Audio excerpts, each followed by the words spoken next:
Oh yes, legends. How is everybody doing? I hope you're doing absolutely wonderful today. We'll be discussing here the price of Bitcoin, the range. We did end up rolling down here yesterday, so we'll be discussing a few scenarios here, of course, and taking into consideration this movement to the downside. What levels do we have? Do we get continuation? Is it looking bearish? Is it looking bullish? Throughout the last few days, we were discussing here the very likely scenario of continuing the range, right? Just continuing the range. We're coming into some holidays, Christmas holidays, New Year. I don't expect any big blast off move of $10,000 plus. It looks like it's going to be quite rangy. The level of resistance on the higher time frame did end up rejecting. Okay, there was a few levels, a few guidelines here from the highs. Whoever took the short position on the weekly level rejection, I have to say it was acceptable. Many levels. Would have been nice to actually hit those lower highs here at $90,700. We didn't reach those levels, guys. What can we say? You know, it's just you don't know exactly which level is going to reject, right? We just don't know exactly which is the level that's going to reject. So what can we say? You got a weekly level that was not tapped on the pump from Wednesday. You got some nice lower highs. You got the ultimate range point of control of this entire zone. You know, what can we say, right? There's many levels to take that decision. I took the decision. It's a smaller trade than usual. I just wanted to be positioned because we know what happens with the market. You want higher levels. You want to claim some liquidity. I'm not shorting until we claim that liquidity. And then the price decides to actually get the drop of a few $1,000s, right? Without getting that momentum to the upside. The movement down ended up, got someone in the comment section talking about the potential for start of a multiple 1-2 here. And we did take it into consideration. We talked about a long scalp setup that we did get a nice bounce from, okay? Which was this area right over here. It was nice. We got the bounce. It was a bounce of just under $1,000. It did look quite corrective, but then throughout the stream, we were considering the multiple 1-2 to get the breakdown in a wave 3. Is that the case? Is this a motive wave to the downside, regardless with multiple 1-2s, or we're forming some kind of a diagonal, or is it corrective? What has the highest probability? And where do we have the hidden levels for a good probability trade setup with good risk management? That's what we're going to do today, guys. Make sure to smash up the like button because we are starting, of course, with the analysis. We'll be going from higher time frame, mid time frame, and focusing on the 15-minute time frame, of course, understanding the movement down. Where are we at? Do we go to lower prices? Do we come to 84,500? Or do we come back up to revisit the highs of yesterday at 90,500? Where are the levels? What are the scenarios? What are the waves that are being developed in this zone to give us the highest probability movements? We'll be talking about the liquidity. There's that cheeky liquidity. We mentioned this yesterday. There's no need to claim that liquidity, even though it would be nice, right? Damn, we are just a few $100s away from claiming hundreds of millions of short liquidations. We ended up dumping. So this is a clear sign that liquidity, you know, if we have some in both sides, you know, it really doesn't mean anything. I've seen many times liquidity being missed by a few dollars, right? Which is kind of the case here. So we can't rely on liquidity to really believe that we're going to go up, right? So we're already hitting resistance. We already had a possible finish structure here to the upside, even though it wasn't my favorite, but we're already hitting resistance. So we just need to consider the possibility of moving down, guys. Let me know if the music is fine. It's decent, not too loud. You want it louder? We're going to go through the comment section. We'll be taking a look at the delta, CVD, liquidity, different patterns, different levels, internal possible scalping opportunities. I'm not sure if some people manage, you know, entering a short was acceptable. I entered with a small amount, 0.5% of the capital, and I've actually taken most of the profits on this leg down because I am not convinced that this is a leading move. It's a motive wave or the start of a motive wave to the downside. which is going to take us to lower prices. I have my doubts. So this is why I had to lock in some profits depending on the next movements with the next information that is going to be provided on this live stream. We'll have a better understanding of what could come next, right? That's what we do here on the channel. We try and figure out, guys, the next possible movements, the next waves and levels of confluence so we can look to make some gains here with the market. First of all, before we continue, of course, big disclaimer, guys, this content is for educational purposes only and is not financial advice. The information provided is not guaranteed to be accurate or complete. Always conduct your own research before making any financial decision. Said that, we are ready to say hello to the beautiful community. How's everybody doing? Hope you have a great Christmas or holidays if you don't celebrate Christmas. Okay, I am waiting for the words of wisdom. Much love to everybody, okay? Much love to everybody. I'm going to scroll here through the comment section to say hello to the beautiful community. Hopefully, Santa, if you do celebrate Christmas, is bringing you lots of presents, lots of joy, and you're happy with family and friends, and your trading skills are improving after all, and you do see the light, right? You actually see this, that it is possible, okay? Hopefully, Santa is bringing all of that for you. Staffer One, much love. How are you doing today? I'm doing great. I've worked out. I've eaten well. You know, had a swim. You know, I'm feeling active. I'm feeling good. I'm seeing a flash crash. All depends on the news. We do have the news kicking in right now in 1 minute. I forgot to say this, guys. GDP growth rate and durable goods coming right now in the next minute. So we might see a spike of volatility, flash crash. Let's get some levels ready, guys, because we might have to get into a sniper long position. I actually like these higher lows with the golden pocket. Oh my goodness, the news is coming in. I would be brave enough. Okay, one scenario here is either a double zigzag or some kind of a contracting diagonal is like really going to the limit here. A flash crash for a sniper trade coming into the golden pocket. It's a possibility, guys. Let's see, we got the news right now coming in, guys. Okay, so that is the first major level, which is a possible sniper trade if we do get that flash crash like somebody was saying in the comment section. I like the sweep of these higher lows. It is in confluence with the golden pocket. So let's see if we do get some kind of a reaction after sweeping these lows. Just because the golden pocket is the most respected fib level. A flash crash into this zone for an instant bounce in the next coming hours is something that I do see very possible. Get your guns ready, guys, because we're going to have to probably sniper, shoot. Okay, depending on the reaction. We've got a few levels, so it is the golden pocket as well. And we've got a few pivots as guidelines here. SFP is the name of the game. SFP is the name of the game. That news coming in right now, if I'm not mistaken, guys. Are we getting any volatility? Today's Tuesday, right? I'm probably getting this all wrong. Probably getting this wrong here, guys, on the news. We ain't getting much movement. It came out. It's higher than expected. GDP growth, 4.3%. Is this? Yeah, this is today, right? Why isn't it? We ain't getting much volatility. Let's take a look at the S&P 500. Here, 1 second, guys. But yeah, it's coming higher than expected. Have I got my timing wrong? Let me double check.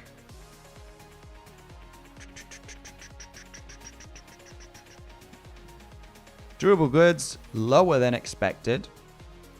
GDP growth, much higher than expected. 4.3% in the US. Is this right, guys? Let me know in the comment section. I'm kind of confused here. Tuesday, 23rd of December, 5:30 UAE time, which is now.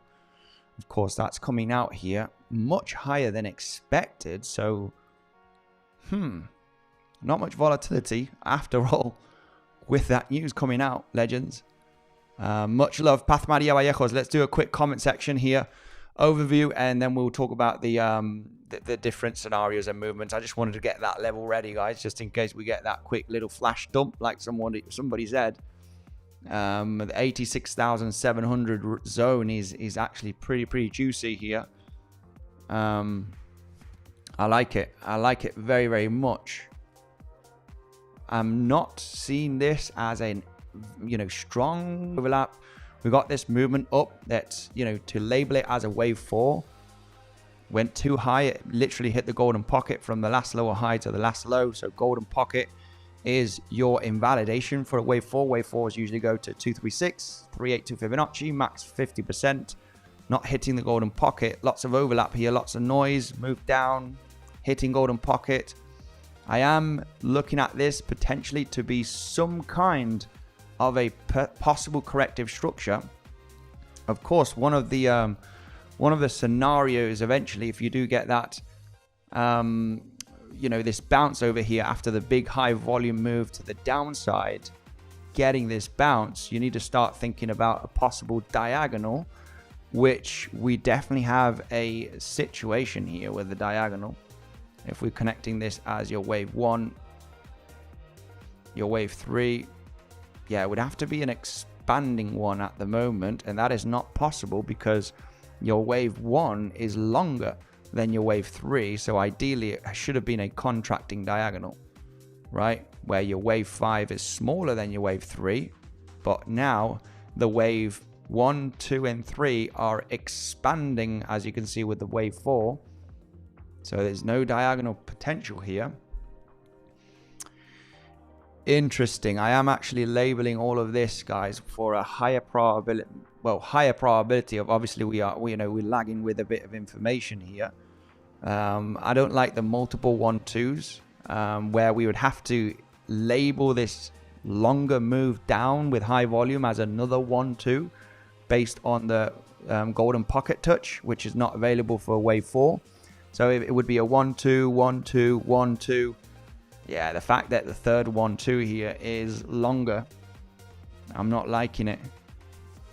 I don't see this being the start of a major impulse down, which obviously can bring us the possibility of a, complex correction. Zigzag down, correction, another zigzag to the downside. First major level, of course, of a reaction would be this low right over here. I like this zone just because it's with the golden pocket. Not that we have insane amount of confluence. I like it for a reaction bounce. Okay, regardless if that bounce is going to be powerful or not, that's the main question. But I like it. It's sweeping up some higher lows. You got that fair value gap here from this pump. You want to try and respect this zone, because if you lose this zone, we're likely coming down eventually to the 7-8, right? 0.88 zone, where we do have a little point of control here in this region. So this is a managed risk zone. This is a managed risk zone for all of those scalpers right there. You got a bit of a fair value gap. If golden pocket after the sweep of these lows does not hold, okay, then we could get that movement down here of about $1,000 or so, right? Extra $1,000. So we want to be a little bit cautious. Here in this gap that we have. We're getting the movement down right now. I have that feeling that the data is not coming in. Right, okay, we're getting a little bit of a dump here. A little bit of a dump. Let's see how New York opens later on. But yeah, we're going to get some levels and some possible scenarios on the price of Bitcoin later on. We're getting a little bit of a dumpy action here at the moment for Bitcoin. So yeah, we'll be discussing the higher time frame, bit of lower time frame, try and figure out here what is going on with the price of Bitcoin to look for some major opportunities. Whoever got into a short, Yesterday, I mean, we were screaming about this $90,000 to $92,000 range for the last few days, part of last week. Okay, the major interest zone is in this area. Sweep highs, weekly level, these lower highs. Get ready with your guns here to get into that short. And I have to say, I've taken most of the profits of this short because I'm not buying this movement down. I'm not buying it. I think it could be very much a corrective structure. So I mean, let's see the information that we do get next. We're going to break down a few different possibilities and we'll discuss here eventually what could happen. I got into a small trade, $1,000. That's all good. Not that it's a massive amount for me, but had to, you know, take the chance in this zone, either add to the position later on rejections, or you know, basically manage risk if we were going to get a breakout, guys. So let me know in the comment section, anybody that has been short throughout the last 24 hours in this zone of 90k. Lot of resistance, and it was the main area to consider some shorts between 90 92k. We were aware of getting more volatility in this zone, and I'm actually quite interested in speculating in a long position. However, the information that we got at the moment is not enough for me. I really like that zone. That is a zone that I would possibly attempt a smallish long position. If we do get an impulsive move to the upside, then, you know, we definitely can consider adding to the position, because if the price, right, you know, this is the beauty as well of getting into a small position. Yesterday, I wanted to see a clear impulse down and a bounce that's corrective. This, for me, is not looking very promising as an impulse. If it would have been a solid impulse, okay, wave 4 here is the problem. It did hit the golden pocket from the last lower high. I'm just not convinced that this is an impulsive move down. So as we sweep up the lows and we get to the 87k region, which was already the zone that, you know, sweep up the lows to take some profits, I'm not convinced. Okay, my plan yesterday was to actually get a solid impulse down. Then I'm confident I'll leave some open. I'll leave, you know, most of the trade open and look for the bounce to actually add strongly to this position, another extra 1 to 2% of margin here of my capital. But it's not the case, guys. You know, this move down is not convincing. So I'm not doing that. I'm taking profits. I'm actually eager to enter some a long trade, maybe at levels of support. You need to manage risk here very well. And obviously one of the scenarios would be, you know, say that we come down here, sweep up these higher lows, and then, you know, what I would consider is to actually, you know, get into that trade, SFP, you know, give a bit of room for stop, with the possibility of coming back up to 90,500. The overall trend on the higher time frame, let's be honest, is, you know, you might think you're out of your mind, man, if you want to get into long positions. These are day trades. It's just based on the local information. But yeah, anybody here that obviously zooms out on the chart is going to see, bro, you know, this is a movement down. This is a bear flag. You know, you're absolutely out of your mind if you want to get into long positions here. This is like going to roll over, right? That's the chart is screaming this, right? When you look at it, right? You know, hey, how can you be bullish? How can you think that we're going to get up here? You know, it's over, right? There's no power. Volume is low. It's all continuing the very complex range, right? It's just a very, very complex range. We didn't continue down from this zone, right? So any longs taken here, right, throughout the last few days were actually not a bad idea. So we adapt to the conditions, guys, right? We adapt to the conditions. So it would be an interesting sweep of the low with the golden pocket of the rally that we've had.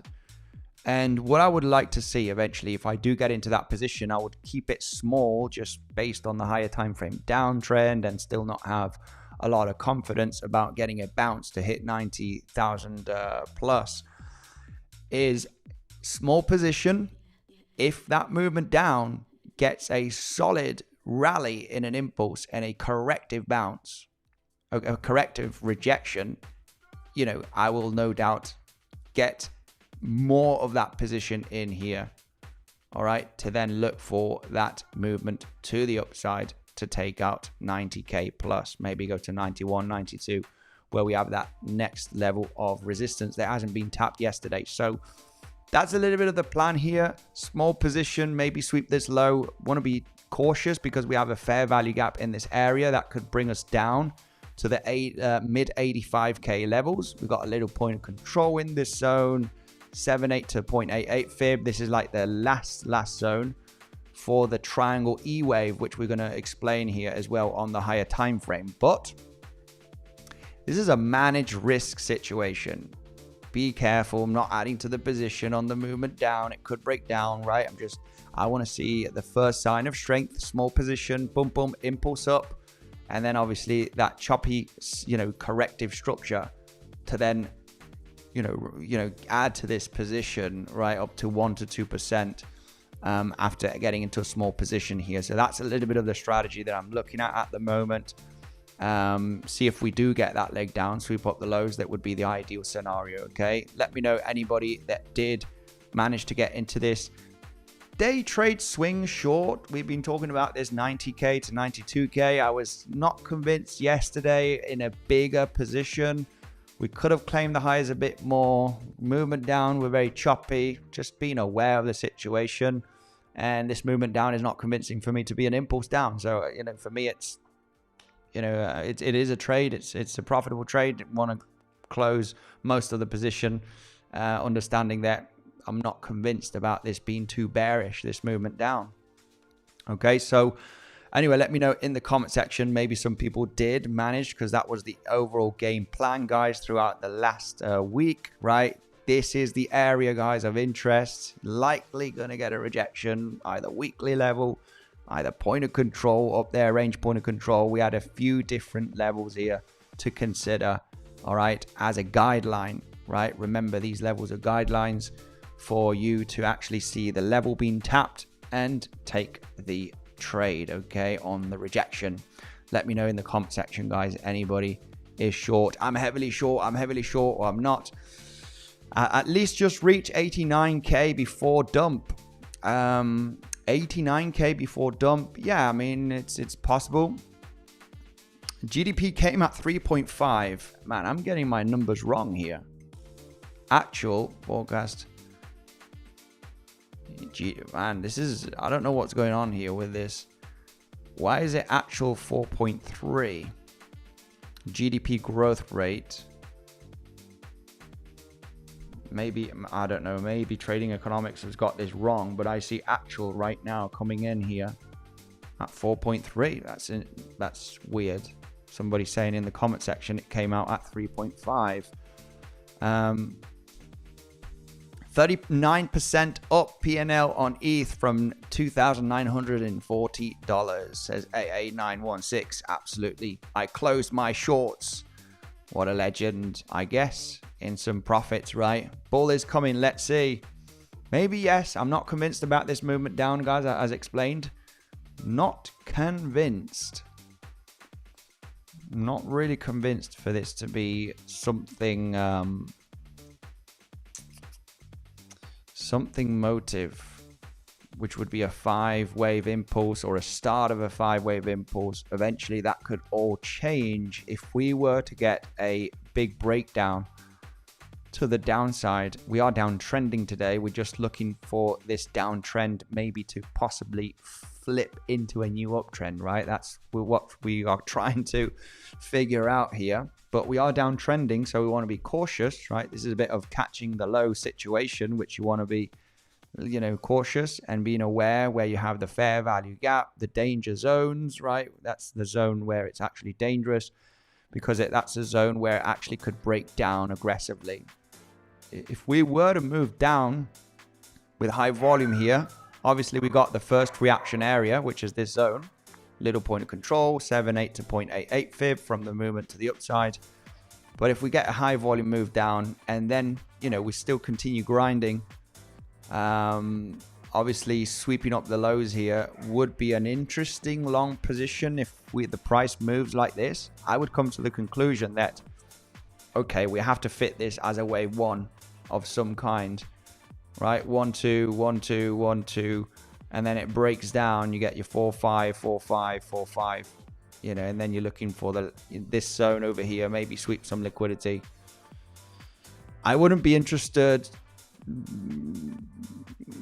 too much if the movement down is very aggressive, right? And we're consolidating here. Of course, it does have the chance here at the low 85k levels to form a higher low based on the triangle.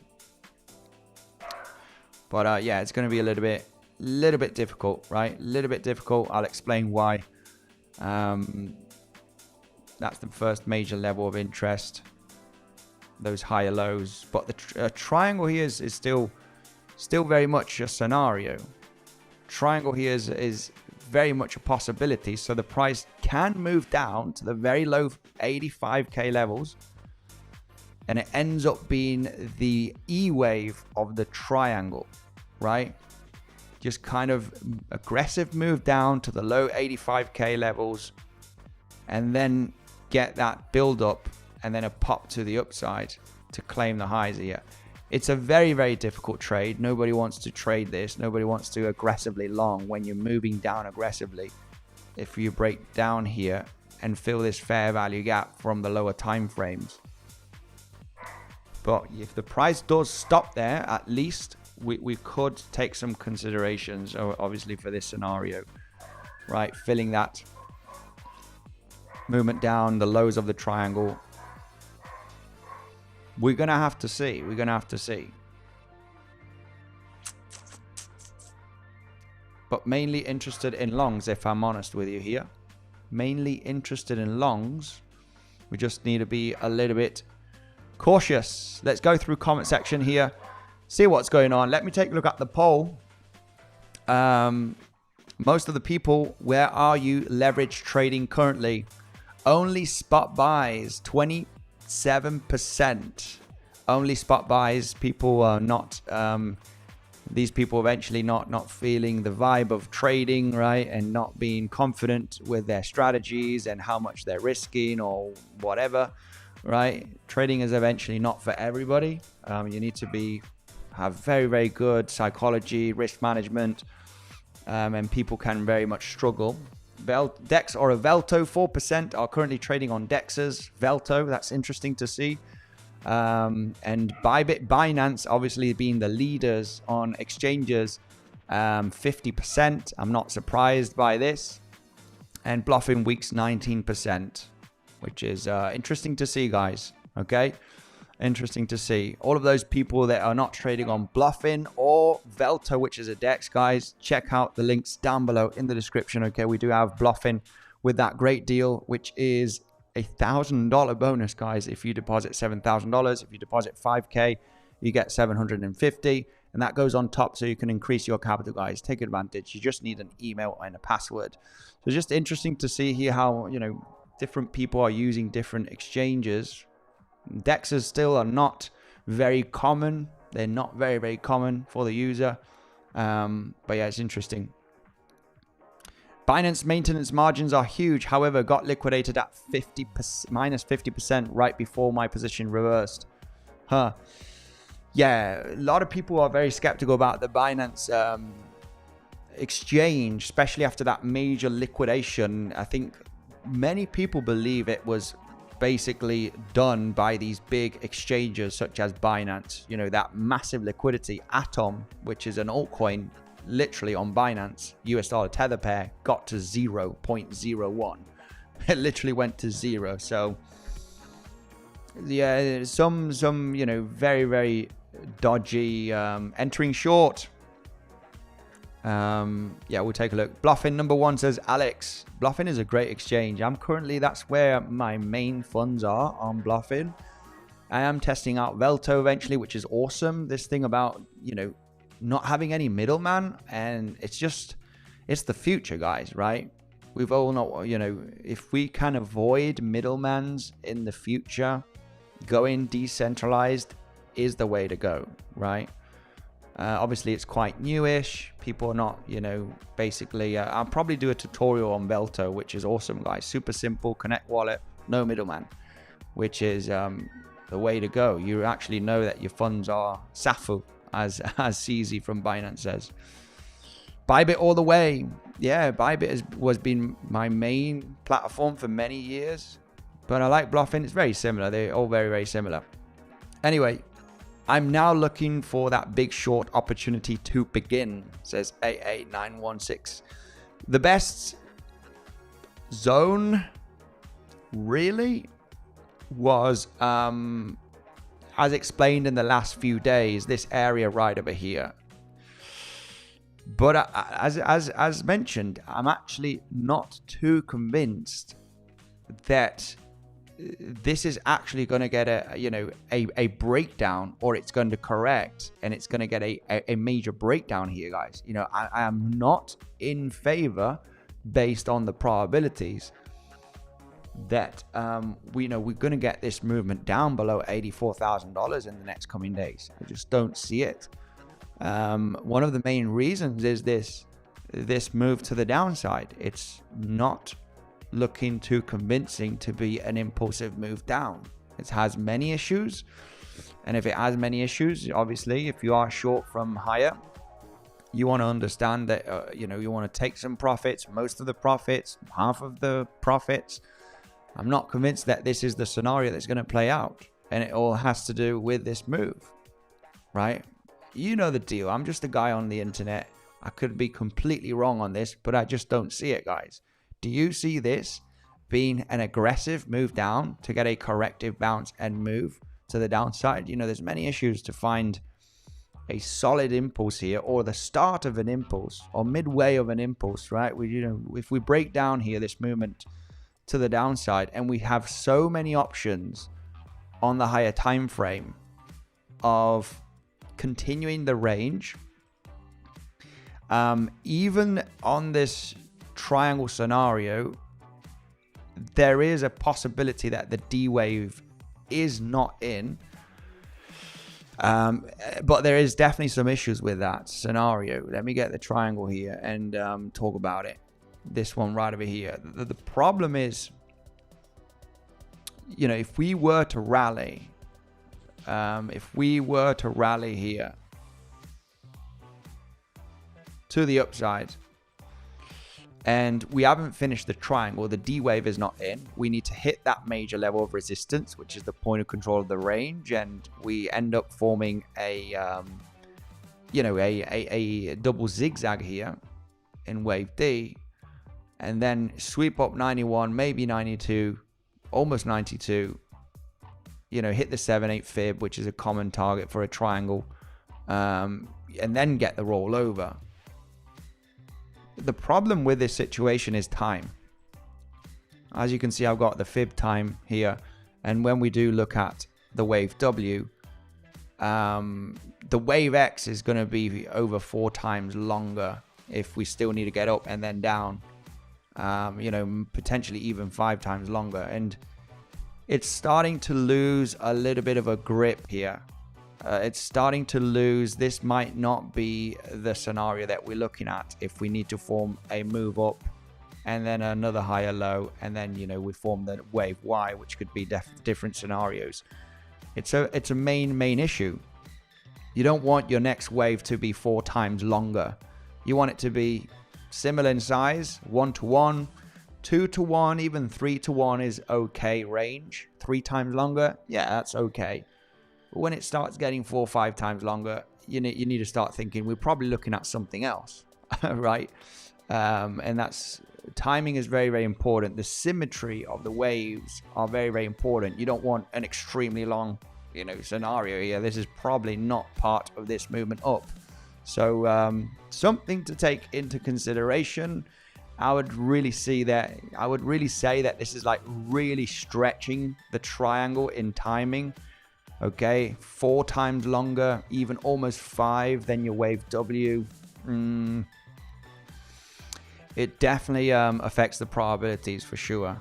So yeah, this is something that I'm just a little bit aware of. But it, obviously as it is a possible structure, and the movement up can be a 3-wave structure. It is countable from this low. 3 wave up, correction, 3 wave up, double zigzag situation here. The possibility is there, right? And inevitably what we're looking at here at the big solid level of resistance is actually, you know, getting another rejection, obviously, in this zone, right? Which I'm very interested in shorting eventually, either the rejection of the point of control or either the sweep of the lower highs at 90,700. These are the guidelines. These are the two main guidelines here that I want to pay attention on the reaction. The lower highs fair value gap, if not point of control of the range coming in at $91,500 almost, right? Which would be this point of control right over here. 91,460 depending on what exchange you are using. So it's more of a swing. It could take a few days to develop eventually to the downside, just like the short mentioned yesterday. It might take a day or two, right? It's not a day trade because day trade is in less than 24 hours. So you know, this will probably take a few days to develop to get that movement down. We consider it. I'm not in favor too much of this scenario because of time, right? Wave W, you know, wave X in a triangle here is absolutely massive in time compared to W. So not giving it the favorite scenario at the moment, but it's just nice to take into consideration based on the levels of resistance that we have here, right? It's just I just see this as a major barrier, and I don't see nothing that is extremely impulsive in this movement for the price to successfully, you know, do this, right? Actually move up very aggressively. I'm not counting this to be any kind of motive wave. So shorts are looking, you know, shorts at the 90 to 92K are just very attractive, as explained the last few days before we even reached above 90K again yesterday. It's just a very attractive zone to look for shorts because there's nothing that is saying, guys, this is a huge impulse. We're going to absolutely fly. They're printing $7 billion, as they were saying yesterday. Surprise, we got a dump of $3,000, right? What a bunch of BS. You know, they're printing money because $7 billion. I did read somewhere on X. Man, the level of resistance that there is here and the start of the movement up is not an initial bullish thing, right? We considered the 1-2 here and then breaking out in a third wave, but you know, this was a low probability, as explained yesterday. You know, shallow wave 2. There's just no big major reasons to believe that we're going to smash out here above 90K. It's just we're going to struggle between 90 and 92K very much, and we didn't even hit 91K. So yeah, just a zone that we wanted to get into that short. What can we say? Anyway, let's go through the comment section, and we need to go through the lower time frames, of course. Other scenarios that we need to take into consideration.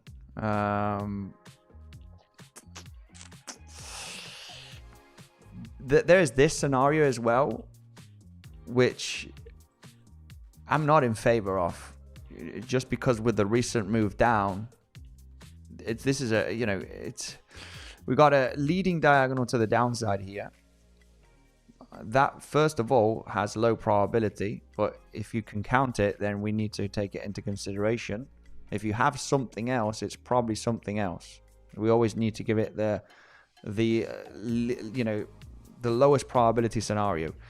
This correction has to be some kind of a WXY where you have a flat here, running flat, your wave X, and that shallow zigzag that we explained yesterday, which I was not in favor of.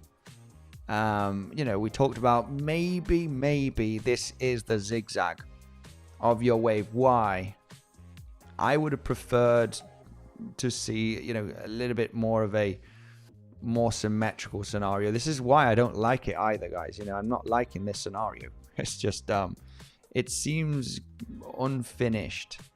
if this is your wave W in a flat, very complex range, guys. When we consider Elliott wave theory, it is not easy, but you just need to have many scenarios. Regardless of what scenario happens here, I'm looking for shorts. 90.5k, 91k, 91.5k. I'm looking at the resistance. I want a short here in this zone, managing risk, of course.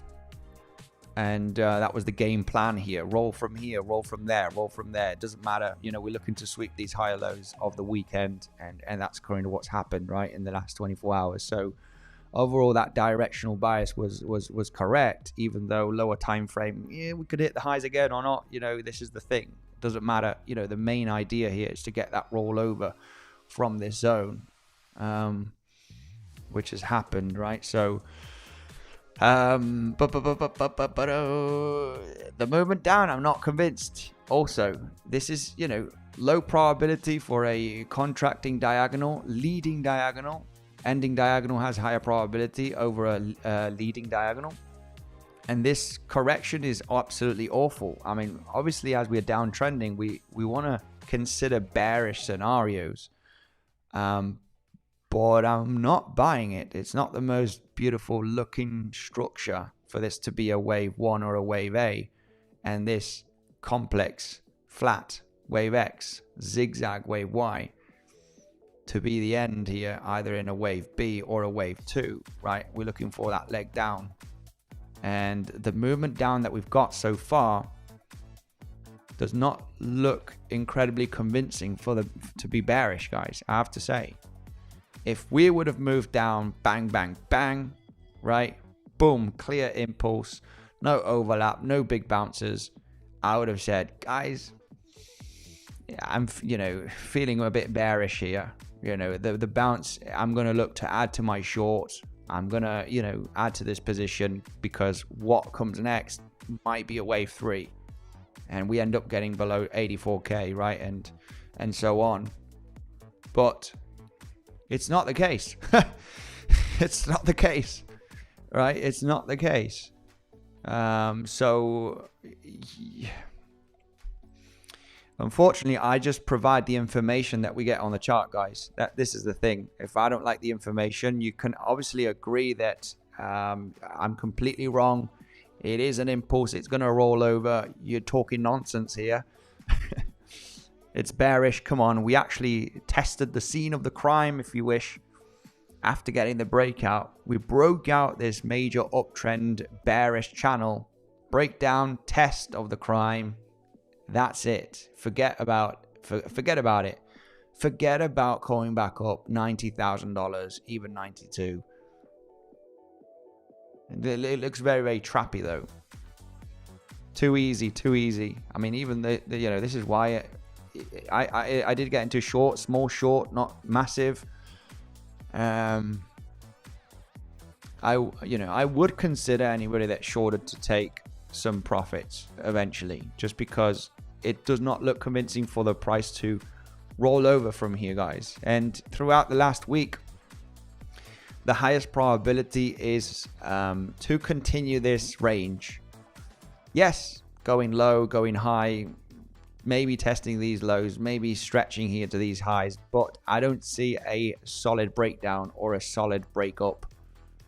Testing lows and highs of the range, yes, it's going to be still complex. We're moving into the holidays. I don't think we're going to get the break out of this area until New Year. After New Year, eventually it's going to be about time to look for a direction, which is going to be interesting as we do get the range evolving more with more information. Then eventually we can be a little bit more in detail, knowing exactly when we could break out, what direction has higher probability. And but for the moment, it's all about continuing the range. For the moment, most of the scenarios is continuing the range, either, you know, getting this ABC flat, getting the triangle formation here to come down to 86.8 to even 85.2. That is the zone that needs to hold for a higher low here to complete the E wave of the triangle, eventually a Y wave could follow through with a zigzag move to the upside or a flat, most commonly. They both point out to take out these highs of yesterday. So, I mean, this is it's an interesting projection that we do have here for a higher low. They both point out that we are likely going to take out 90.5K highs, which is interesting eventually if you do talk about this triangle, right? This triangle is not bearish. It's not for a bearish breakdown. It's actually to continue the range and obviously take out those highs of yesterday, because it's a sideways WXY or a double zigzag potential, right? Which has the zigzag in W and the zigzag in wave Y. This is why it's a double zigzag. Zigzag in W and zigzag in Y. Wave X can be whatever it wants, such as a triangle in this case. So very rangy structure. It's not looking too bearish, I have to say. Bit boring. If we pump from here,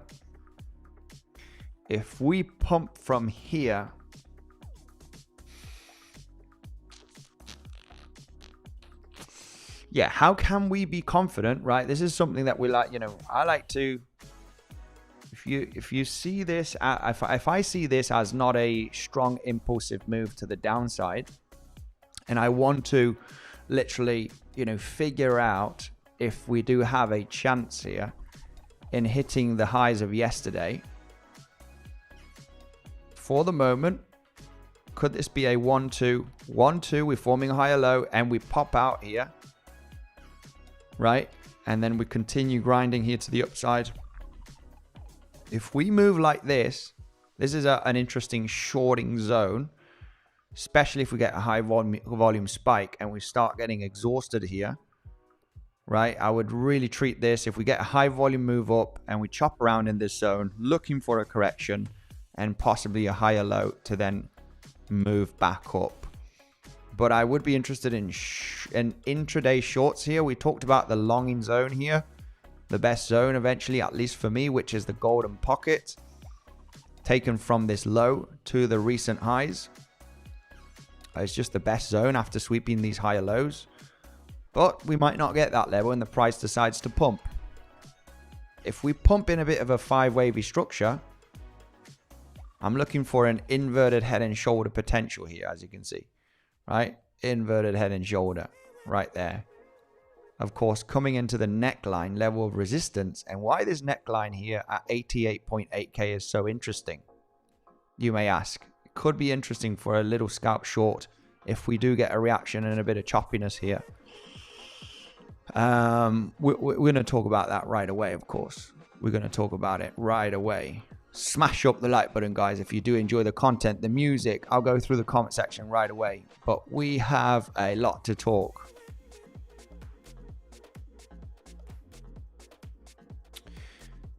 The main reason why this is an interesting zone, this is something that I was talking about here with the legends. Anchored VWAP from the highs of yesterday is coming in where we have these lower highs, right? Slightly lower at this point. When we do take a look at today's levels, meaning the previous day value level zone, which I have right over here, previous day value area low is sitting in this area, right? Yesterday we had the pump, we had this zone. This is a crucial area for the price of Bitcoin. If we pump here with some high volume and we start doing this into this zone of resistance, I would treat this as a possible motive wave. Eventually, if we do get high volume spike up right now, we pump to the, you know, mid 88K levels. That's what I want to see, get a high volume spike up. And then coming into the daily open, previous day value area low, you've got the lower high sweep here, anchored VWAP, right? A liquidity grab of the last lower high would be ideal. But we're going to have to go with the slowdown here, okay? If the price pumps, I'm not interested in the sniper short on the pump with high volume. I want to see, you know, the correction, back up, bump, bump, bump, bump, bump, right? A little bit of that momentum where I can actually label this as the wave 3. 1, 2, 1, 2, 3, 4, 5, 4, 5. I mean, this would be the ideal scenario for me to be confident in a short in this area of resistance, anchored VWAP from yesterday's highs, coming down nicely into this zone. The neckline here, and it would be, you know, the possibility of an inverted head and shoulder. It's using a little bit of imagination, but that's how I would want to eventually look for a short, and potentially, depending on the overlap and the structure that we move to the downside here, to look for a long position to get back to 90k plus. So it would be a scalp short into a day trade, possible swing long, to give the potential here for the bulls to get back up the highs of yesterday. Unfinished business, getting that rejection from yesterday. Unfinished business. I don't like that. I wanted higher yesterday. I didn't want to miss the short though. But for me, with that liquidity up there and the movement down not being so bearish, you know, I do see a possibility of unfinished business here, where we have big liquidity. We got the bigger levels of confluence at 91.4k zone, weekly range point of control. Golden pocket was not hit, guys, as well, from the highs of yesterday, right? When we do get the movement down, bear with me here. Let me just clean up the chart.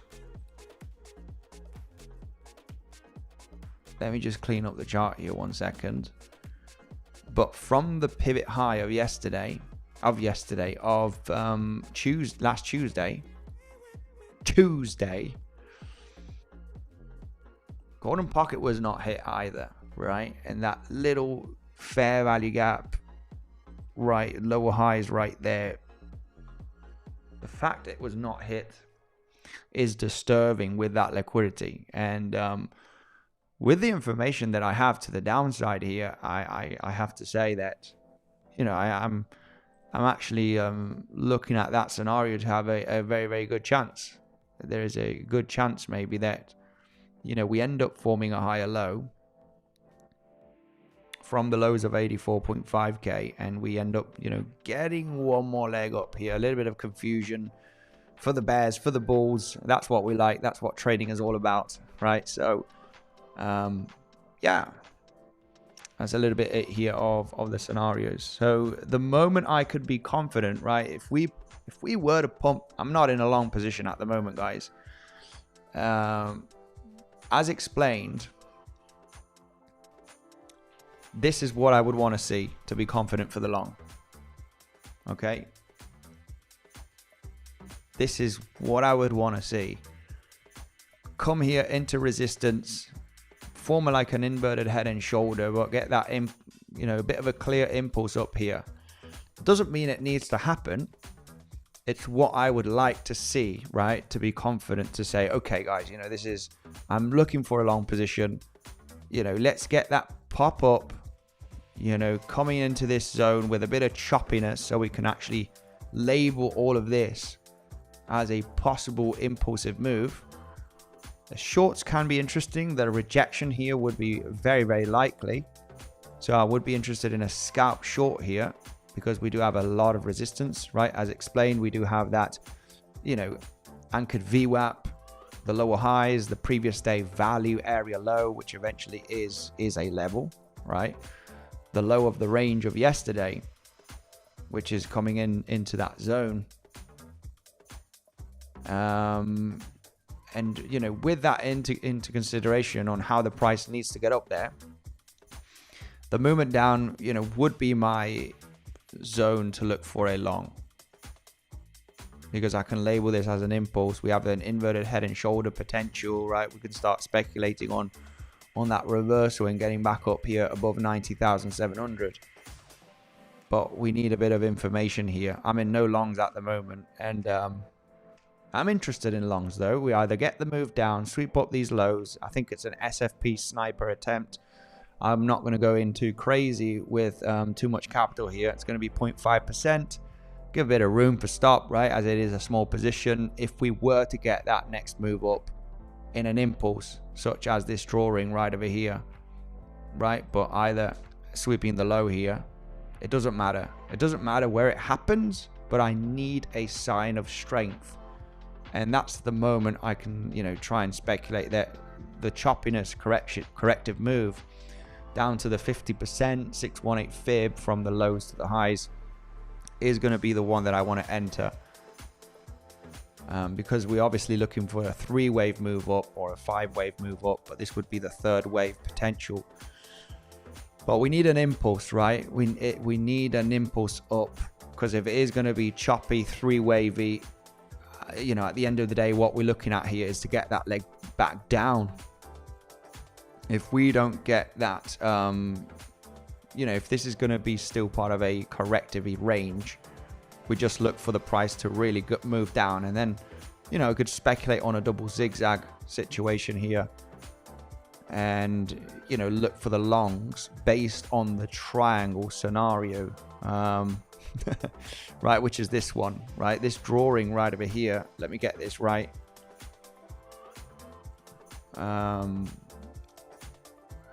Yeah, you know, if we form a little bit of a very poor bounce in the next coming hours, claiming the lows, claiming the golden pocket, claiming this higher low, you know, if we get a poor bounce with lots of overlap, I would very much be expecting a move down, some kind of a double zigzag situation. And this is gonna, if we do hold this area, man, it's you know, it's like trying to long here but being a few $100s of claiming this low, right?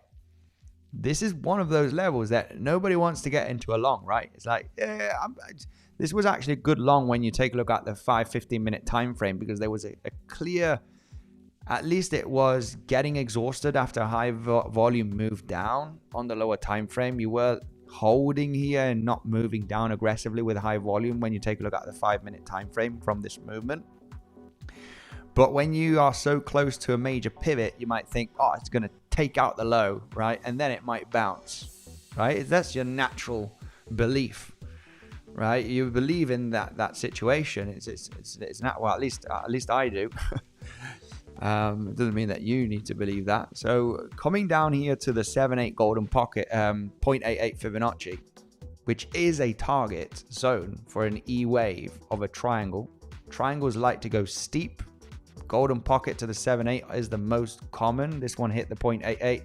This one almost scratched the golden pocket, right, from this wave down. And if we form a very choppy corrective bounce here, I would looking for that 3-waver, right? Because at the end of the day, we are looking at some kind of a 3-wave development inside of a triangle, right? 3-wave down, big volume, no 4-5. So it's a 3-waver bounce, 3-waver, B-wave. Complex move down, man. This is, we ain't going to count this because I would say that this is the complex move. But I mean, we would give, yeah. Anyway, very complex correction here. Double zigzag potential. And then, you know, from the pivot low here, move up, correction, move up. You know, it is a 3-wave move down from the low, right? You can see it is a 3-wave move from the low. There's no 5-wave move here to the upside, I can tell you that. So it ended up getting rejected here, forming a lower high at the level of confluence. So if we get a choppy range here in the next coming hours, and then we push down, we have a speculative 3-wave move to the downside here with a pattern in a triangle coming into the 7-8, maybe the 0.88, which is going to be cheeky if it comes that low. To then if it holds, guys, if it starts holding here, at least, you know, give or take for an hour or so, it starts holding without taking out this low, that is the decision moment. I mean, your stop loss is nothing, because, you know, if this pattern plays out, you know, what we're looking at is to take out the highs of yesterday, right? You don't need to risk the farm. You can go in with a baby position. Your invalidation is that low. So, you know, it's a pretty nice risk to reward. And the problem here is, you know, how do I detect if this is going to hold, right? How do I know it's not going to take out that low, right? Just like here. Well, it all has to do on the 5-minute, 15-minute time frame, where you need to see this zone at 85.8, 85.2 holding, right?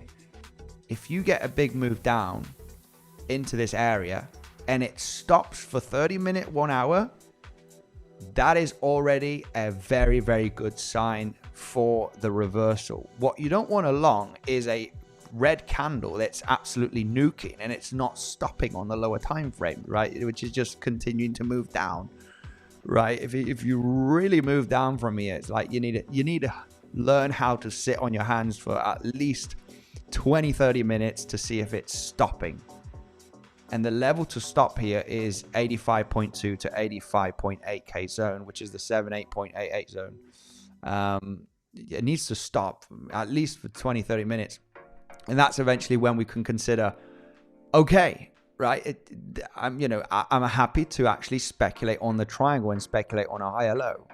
Nobody wants to, nobody. I say nobody, but we did actually talk about longing this area. When we were having this information here. But it's a difficult long, right? Very, very cheeky higher low, just by a few $100 from that low of the 1st of December, right? Who the hell wants to long here when it looks like it's just going to nuke down? It's going to take out that low, right? At least, and maybe form an SFP or a failed auction. But so understanding that the price needs to stop here, just so we get something ready, guys, right? This is higher time frame stuff. This could take a couple of days to develop at least, but the risk to reward is, looking at a 4-to-1 risk to reward. You don't need to risk the farm here. But the first sign would be eventually, if we do range here, we get a crappy bounce, very overlapping. We end up dropping down tonight, right? In the next 5-6 hours or so, or more, right? Maybe tomorrow morning, I don't know. But we range here between today and tomorrow. And then we get the leg down. If we stop in this zone, it's all about detecting 3-wave up, possible 3-wave down, right? And understanding the overall triangle pattern from the higher time frame. And this, if it is the pattern that is evolving here, complex range up and down, I think most of the people are feeling a little bit more bearish. Naturally, based on the higher time frame downtrend, right? People are feeling more bearish, which is eventually good for these complex patterns to get people very confused, and obviously take out lower highs, right? Even the 95k, 94.6k high here that we had from last week, 2 weeks ago actually. If this pattern is the one that's evolving, you are looking at least to take out the highs of yesterday at 90.5k. I mean, that's a nice almost $5,000 move to the upside with risk management of $1,000, right? As invalidation, which is literally the lows here. Anyway, it's just an interesting take here, right? As we do, map the situation.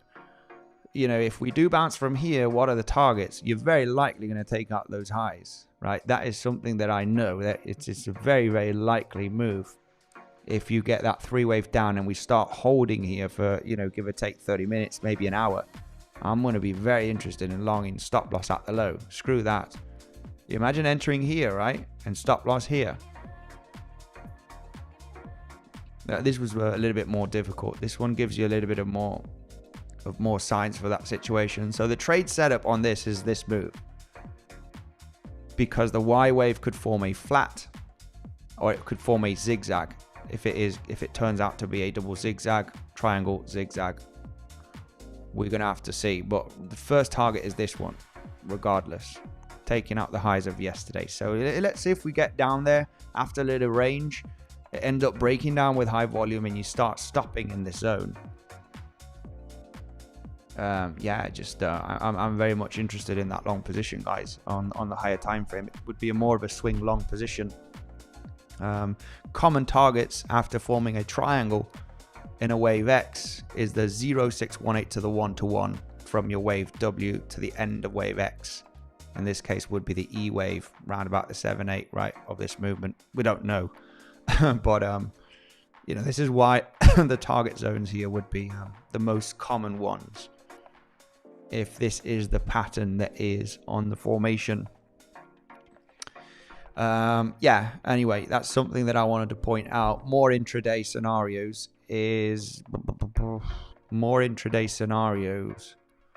would be oh man, it's just, this is the zone that we need to hit. I mean, at least 88.9k, 88.8k is the zone that I would want to see the price to hit. Not a fan of shorting right now. Where are we at? I'm considering a aggressive long here, small position, okay, after sweeping up these higher lows of the 19th of December, which is actually, you know, I would treat it as a scalp long. I would treat it as a scalp long with the potential of adding to the position. That's when we do take a look at the 15-minute time frame here, because it's the golden pocket, right? Golden pocket with some higher lows, aggressive entry, small position. I'm going to give a far away stop because I'm going to enter small here. But what I would want to see, if we do get that good reaction, is a, you know, 5-wave move to the upside, and then obviously with the corrective potential here, I would label all of this as a zigzag correction, double zigzag possibly in a wave X, and then what I would be looking for is a zigzag move up here. Double zigzag would be the game here. So it's an aggressive long, I have to say. It has the potential of breaking down into the triangle target area. But the game plan here, small position, impulse up, absolutely phenomenal. I'm already positioned. It's not the biggest. If it does confirm a structure with some volume and it gets a really good rally, and the move down looks very overlappy, 3-wavy, you know, structure formation, you know, I want to add to this position eventually to then get the spike up to above 90,500. So you might think, come on, man, it's bearish. We're rolling down, right? So, yeah, it's just, I am not convinced that this movement down is an impulse or a start of an impulse or midway of an impulse, guys. You know, there's definitely some red flags here for this to be an impulse. The first main red flag, okay, on this movement down is if we do take a look at Fibonacci, we do zoom in on the 5-minute time frame from this downtrend. The first major red flag for this to be an impulse is all of the overlap that we got at the beginning here from yesterday's highs at 90k. And when we consider the highest volume breakdown, which is this one, the biggest move that we had yesterday is this one. Okay, what do you want to see after a big move with red volume, high volume? You want to see a shallow bounce into the 382 50% fib level and continue to the downside. Then you have a very, very good probability of this being an impulsive move to the downside. However, that was not the case. We had a significant bounce after this movement down with high volume, and the last lower high, just because there's so much overlap here, we can't structure a solid wave 1, wave 2, and all of this wave 3 from the highs there. It's a 1, 2, 3. So yeah, it has to be this lower high, which we did hit the golden pocket, which is your invalidation for a wave 4. So then we think about diagonals. However, the diagonals at the moment are not looking too great. So a zigzag down, correction, zigzag down. This is why into this zone. Yeah, I'm going to attempt some aggressive longs here, but with responsible risk management. Because if this turns out to be some kind of a zigzag in your wave W, your corrective move in wave X, and then another zigzag down, and then you get the reaction. You sweep up the lows, you hit the golden pocket. Just because, you know, the other scenario here, this would be the wave Y eventually. Reaction at these lows. If we don't, we're looking at this zone over here, and then we'll see here if we get the stop. But yeah, this is a little bit of what I would be looking at here. Possible corrective structure instead of an impulse. So let's see how, you know, it would roll over, but that's what would make more sense, at least for me here in this movement down.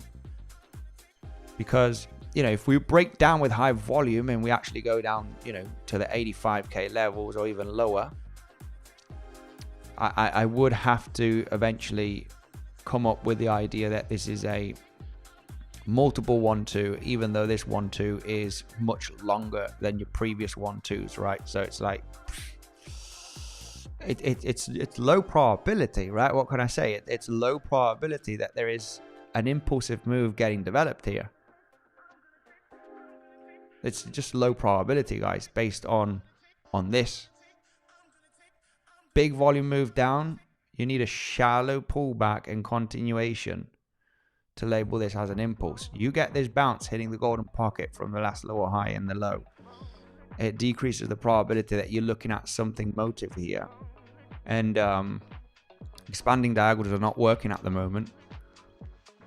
And the main reason why is because when you do channel the lows here and this one, it should be expanding.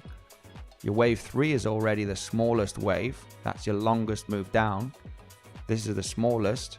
And an expanding diagonal needs the 5th wave being longer. And your wave 3 cannot be the shortest. So not looking good for a solid bearish breakdown, guys. At least in my point of view. So I'm really looking at all of this movement down to be some kind of a complex correction, maybe. Either find a zigzag in this zone, wave X, and another zigzag down here, where it actually gets the reaction after sweeping these lows. Or, you know, if this is your zigzag down,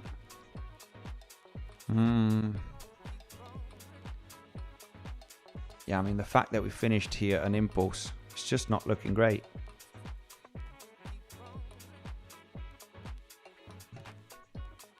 Yeah, my preferred scenario would be zigzag, correction, zigzag. So wave W, wave X, wave Y, take out the lows, sweep up those higher lows, and then get the reaction bounce. That would be my favorite scenario. So probably going to attempt a long here if we do get that movement down. I think the highest probability here is to get that movement down here, hit the golden pocket, hit the higher lows. I am not favoring the impulse.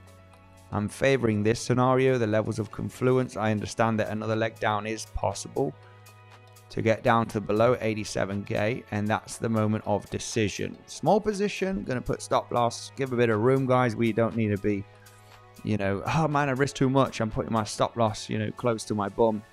I'm gonna keep it chilled, give a bit of room for stop. If we do get that reaction, depending on the bounce, bang bang bang, we get a 5 waver to the upside, corrective structure, bang, I'm adding to this position like crazy, because I would be favoring eventually the move up. But yeah, we're gonna have to see here. Let's see, right? Well, that's the main interest zone here that I do have on the chart here. Let's go. Let's see what's going on here. So thank you for joining today's stream, guys. Much love. Let me know in the comment section, anybody that joined the short position, above 90k. We had major levels. I didn't get into the biggest position, but $1,000 for the day is more than enough. It's great, you know. It would have been nice to get into a bigger position. I was ready to get into a bigger position here of 2 to 3% of capital, but and add to the position on the bounce here, but not convinced of this being too bearish. Let's see. Let me know who has shorted, guys, in the last 24 hours from those highs, because we did talk about this short a few days ago, right? Even when we were trading in this zone, talking about high probability to take out this high. I'm not interested in an SFP, even though we did SFP here for a little scalp. But the main interest zone was starting to get above this high where we had the weekly. That's when we're starting to see the major zones where I'm interested in shorting either the weekly level, either the point of control. You know, we had many, you know, the lower highs here after claiming that liquidity. We had a lot of different levels as guidelines to consider the short position, right? Weekly, lower highs, point of control. Let me know in the comment section. Anybody that is still short, sees lower prices, also turn tennis early January, bro. We got CBN Crypto by Mattia here, who's an absolute legend. He lives in Dubai also. I play tennis with him. He's an absolute machine. I'm good at CrossFit. I'm good at lifting weights. I'm good at cardio. Tennis, I'm not so good. And he's absolutely crushing me in tennis, I have to say, guys. This guy, this dude, man, he's too good. CBM.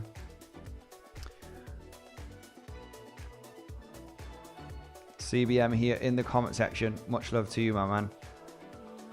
Where is he? Absolute legend. There he is. Go and check him out, guys. Great content on his channel. Great guy. Oh, we got him here as well. The legend himself. Hello, legends. I gently tapped the like button on my way in. Devilt, brother, let me know in the comment section what is going on. What is going on? Devilt, give me some insights. What is your preferred scenario? Up or down? Shall we long or short? Let the people know in the community right away. I've talked about the levels, zones of interest. We're coming down, baby. That is the first zone. Sweep up that cheeky wick higher low. We can probably look for a scalp long. Guys, it's all about longing and shorting. We are in a very, very complex, choppy zone. We take shorts, we take longs. It's going to dump down to 70k. It's going to pump up to 100k. Forget about it, guys. We're ranging, we're trading the zones, we're managing risk. We have levels. Come on, get down here to this zone of 86.7. Because we're going into the trade. I am going into the trade. Let's see if we do get a reaction eventually. This does have a good chance that it is corrective. However, an wave, an impulse, a flat, and then move up is possible eventually. This is still quite shallow. It could be a flat structure, but it's not looking bad for a corrective move.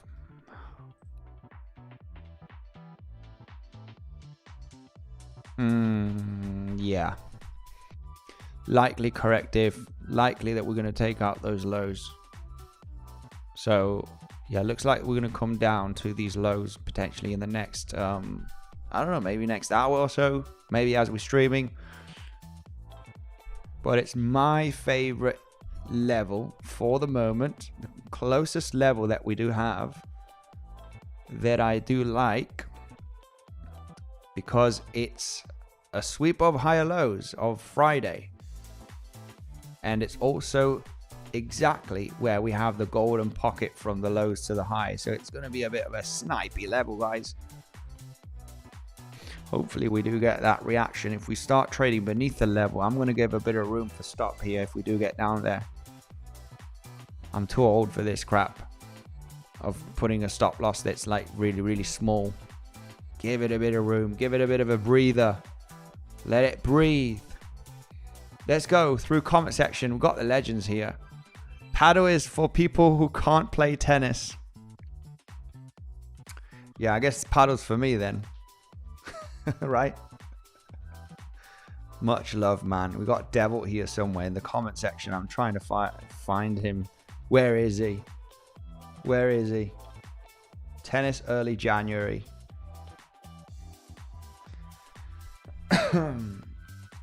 Andy's saying he's old, weird. Only 35. Only joking. I'm only joking. I'm only joking, my man. Can we long at 85 250 zone, man? Because we have a lot of liquidity. Is that down there? Down at 85. 0.2. I mean, this is the thing as well, right? I mean, I'm interested. I do believe, based on the information of the chart, that this is not the start of a major impulsive move down in multiple 1-2s, right? I mean, obviously it could happen, guys, right? We just want to be a little bit cautious here of if it ends up breaking down high volume, well, this move in the middle, it has to be labeled as another 1-2, which is not the greatest because it's big, high volume, strong price action. We just need to consider it eventually, right? But if it ends up breaking down here with high volume, I've got two major levels of interest. The major aggressive one is the golden pocket, and this is like, you know, it can be a bit of a sniper. You can hit the lows, get a bounce, and then get another double bottom, right? So, you know, you can get wicked out in this zone.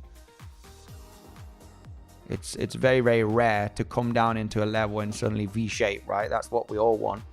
It's all along the golden pocket with the sweep of the higher lows, and it's just a beautiful SFP, right? Simple SFP from either one of these lows. Hit the levels, reaction, enter the long, and V-shape. This is unlikely to happen, let's be honest. The zones are not easy. You're going to maybe wick the level, get a little bounce, then take out the low again, and then maybe this is the bounce that happens, or maybe get another wick down and then bounce, right? And it's like, screw you, Bitcoin, right? So sometimes, you know, sometimes it can be a little bit complex, but I want to start seeing a reaction here. That would be the first good sign eventually, to get that bigger bounce later on. So let's see if we do, you know, sweep up the lows. We need to be aware because you do have that fair value gap here. And this is danger zone, right? This is literally danger zone, fair value gap here of the candlestick from the move up. Not a zone that I want to play around adding to the longs. So long in zone for me is going to be here, and you know, small position. If we do get a sign of strength later on, there'll be time to add to that long position, but I would want to see a boom boom boom bang, right? And then, okay guys, you know, we want to look for longs adding to that long position tomorrow if the move up turns out to be an impulse. I don't know, right? The main reason I didn't add to the short and I did take most of the profits is because I don't like this as an impulse, and I could be completely wrong. This ends up being multiple 1-2s and you get the breakdown in wave 3, and yeah, off we go to much lower prices below 80k, and then I'm like, well, it looks like it was bearish. So manage risk accordingly. I'm going to take the chance here, or either take the chance here if we get a stop. If this turns out to be a bit more aggressive, you know, I'm looking for the stop in this zone. I don't think we'll come down there so aggressively. We're gonna have to see. What's the stock market doing? Let's set some alerts down here, by the way, just in case I'm distracted talking about higher time frame or a altcoin. I'm gonna set some alerts down here. We're likely going to take out these lows. That's high probability at this moment with this 3-wave structure. High probability we take out these lows. So let's wait and see how we move down into this area. Let's see what stock market is doing and see what's going on. Stock market pumping with the good news. It got a little dump and then it's flying. Yeah, I'm surprised that, you know, with obviously with the New York Open, with the good news of GDP. Guys, let me know if this GDP growth is accurate at 4.3%. Man, that's 1.1% more than the forecast. Somebody said it was 3.5. So maybe trading economics, or I'm reading this wrong, guys. Let me know in the comment section. Let me know, guys. Let me know if the music's not loud enough or it's just about right. Let me know.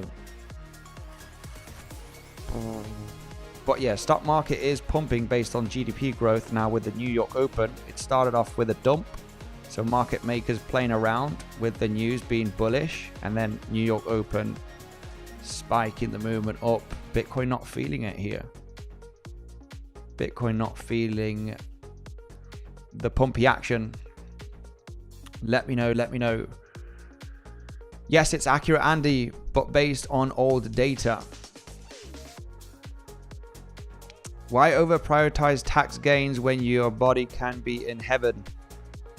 Interesting, but I have by the beach, 10 meters from the beach in Asufa town, far from any big city. Yeah, this is the thing. I'm a little bit tired of the city. I am a guy of nature, of beach, and there's a lack of that here for sure. Devil Habibi come to Dubai, says crypto by Mattia. Yeah, come to Dubai. We'll go out to B Beach or Ushuaia. GDP increase means growth. Growth means inflation. Inflation means the Fed can be hawkish. Correct me if I'm wrong. Very true. Very, very possible. Check gold and silver. There is the money. There is the money. Yeah, gold and silver have been going through the roof at the moment. Stocks also. Silver. I bought a few kilograms of silver in 2019. And I'm happy. Not that it's a huge amount, but just to have a small little diversification here. I think it was around about, I can't remember the exact 14. Is this an ounce? Is this the price for an ounce? $60, $70 for an ounce of gold? Or am I wrong here? I think it's an ounce, right? Yeah, ounce. But yeah, this is flying. There's no good. This is just correcting, move down and moving up, correcting down and moving up, correcting down and moving up. No proper selling pressure. All the ranges that we are getting here are very corrective. Big bounce after a dump. This is just wants to go higher and higher. Silver to maybe $100 an ounce in 2026. I think it's possible. I think gold could also reach. Yeah, gold high probability in hitting the highs here eventually. Gold $5,000 an ounce, 2026.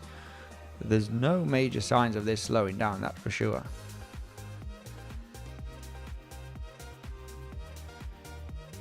Let's go. Bitcoin just about to take out those lows. I'm actually more interested in checking the stock market here as we do get this price action. We're going to have to remain patient, guys. At least I need to remain patient for the levels of interest. Yesterday was an area to take into consideration for the shorts on the rollover. Stock market about to hit all-time high. Not too far away from hitting all-time high.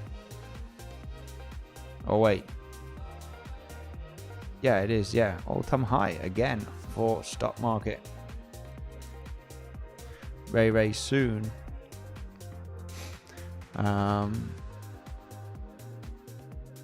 Yeah, throughout the last few days, the 90k to the 92k zone, guys, was a zone of interest for shorts. Okay, let me know. Did I read the comment section of people actually entering in shorts above 90k or at the 90k region yesterday, guys? Let me know in the comment section. Did anybody get into a short yesterday in this zone, considering the higher probability on the higher time frame that we are looking for a rollover in this territory? Let me know in the comment section, despite yesterday speculating on maybe another high and then roll over or not.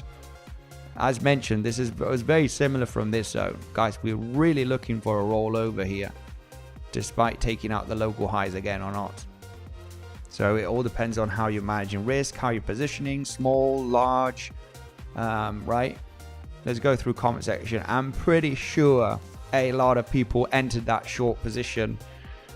Yes, short 90,500, man. That's like the Pico top, man. Holy crap. You shorted the Pico top from yesterday. What's going on? You like catching the highs. Dennis, legend. I'm in at 90k. Eze, absolute legend. Are you going to drop? No, I'm not going to drop. Like, leave the stream? That's not happening. We are extending this for a couple of hours. We need to hit those lows on Bitcoin, those higher lows actually, and could consider a small long position right over here. Once we hit the golden pocket territory, we're gonna have to see. We are just coming very, very close into that zone, and if this movement down fails to continue to the downside with a reaction here, it's going to be looking interesting for a bounce. It's going to be looking quite interesting for a bounce. So let's see. Let's get a drop down of a few more $100 here, getting to the mid 86k levels. It is the golden pocket. I would prefer seeing the sweep of these lows rather than these ones. Get down to the lower range of the golden pocket. Want to be a little bit cautious here. Alert triggered in the golden pocket territory at the moment. This is with the, the main reason here is that I'm not favoring the multiple 1-2s. I'm not favoring the multiple 1-2s here. Let's see if we get that extra push down to sweep up the lows right there. Got almost a little push down to sweep up those lows. We're in the golden pocket already.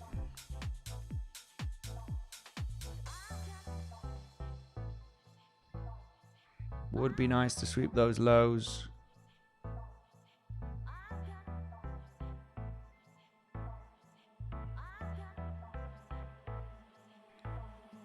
Yeah, moving down with some increasing volume here. Stock market getting a rejection. Stock market sweeping the highs of the last, of yesterday basically again. Bitcoin moving down. Let's see if we do get that level being hit. Come on, let's get that squeeze down here to that higher low, fair value gap. And that's the zone that I would want to see the reaction bounce. Let's get down to the lows. There we go.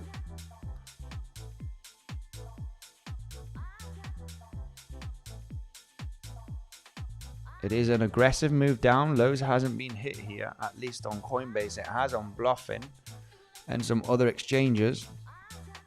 Let's sweep up that low here, preferably on most of the exchanges. We're at the low of the golden pocket here already. Let's see if we do get that touch of the lows.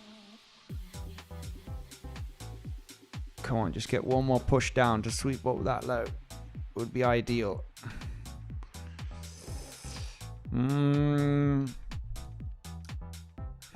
Aggressive entry, but acceptable aggressive entry, I have to say here. No matter if we want the lows to be swept or not, it is the golden pocket. If this fails to move to lower prices, I'm going to say it is an acceptable zone to long, even though we're longing into a aggressive falling knife, I have to say. So I wouldn't go too aggressive.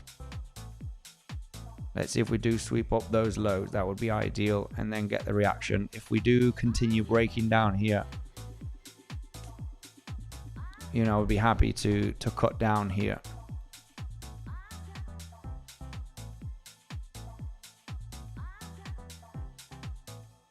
Let's see.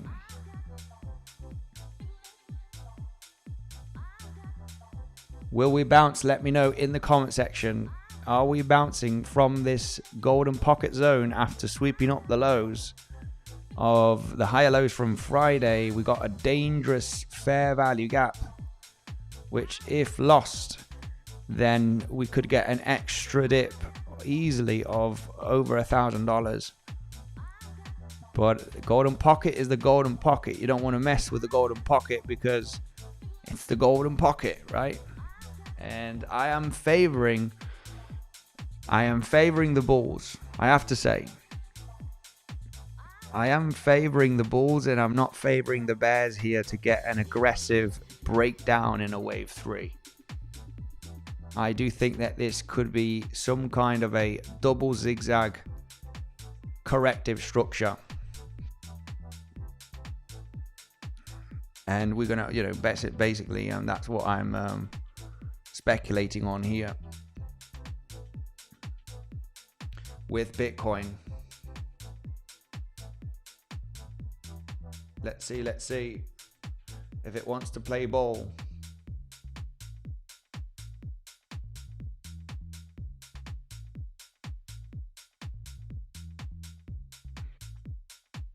We did not sweep up the lows. We didn't sweep up these lows in the end for the moment, but we probably can do in the next coming minutes.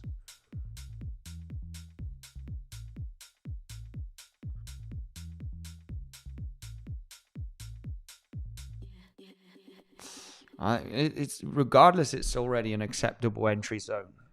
Regardless, it's already an acceptable stop loss. Give it take a bit of room.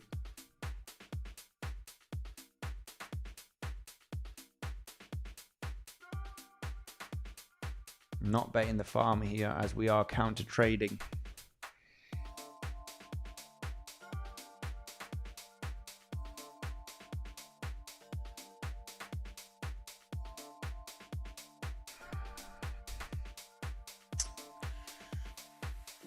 It has stopped on the 5 minute.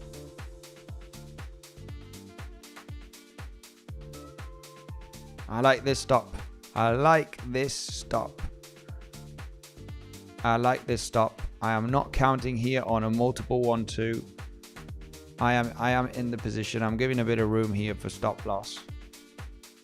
This would be more of a see if the price can recover here in the next coming hours. Stock market, that is a main issue, of course. If stock market decides to nuke down here after, you know, testing the range highs, which is obviously a possibility, right? Bitcoin did not do anything. It was actually going down here as stock market was pumping. And if stock market decides to do a sweep of the highs and, you know, really move down here in the next coming hours, it's definitely not going to help Bitcoin to get a pump, that is for sure. So yeah, a little bit concerned about stock market already pumping and Bitcoin not not pumping with the stock market in the last hour and actually going down, which is obviously not bringing not bringing too much confidence, let's say.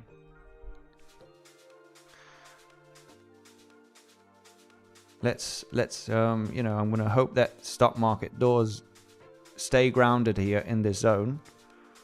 Stay grounded. Currently point of control not holding on this range over the last couple of days. Yeah, let's hope that the stock market stays grounded in this area, not breaking down successfully that point of control. Because this moving down is not going to help Bitcoin, that's for sure.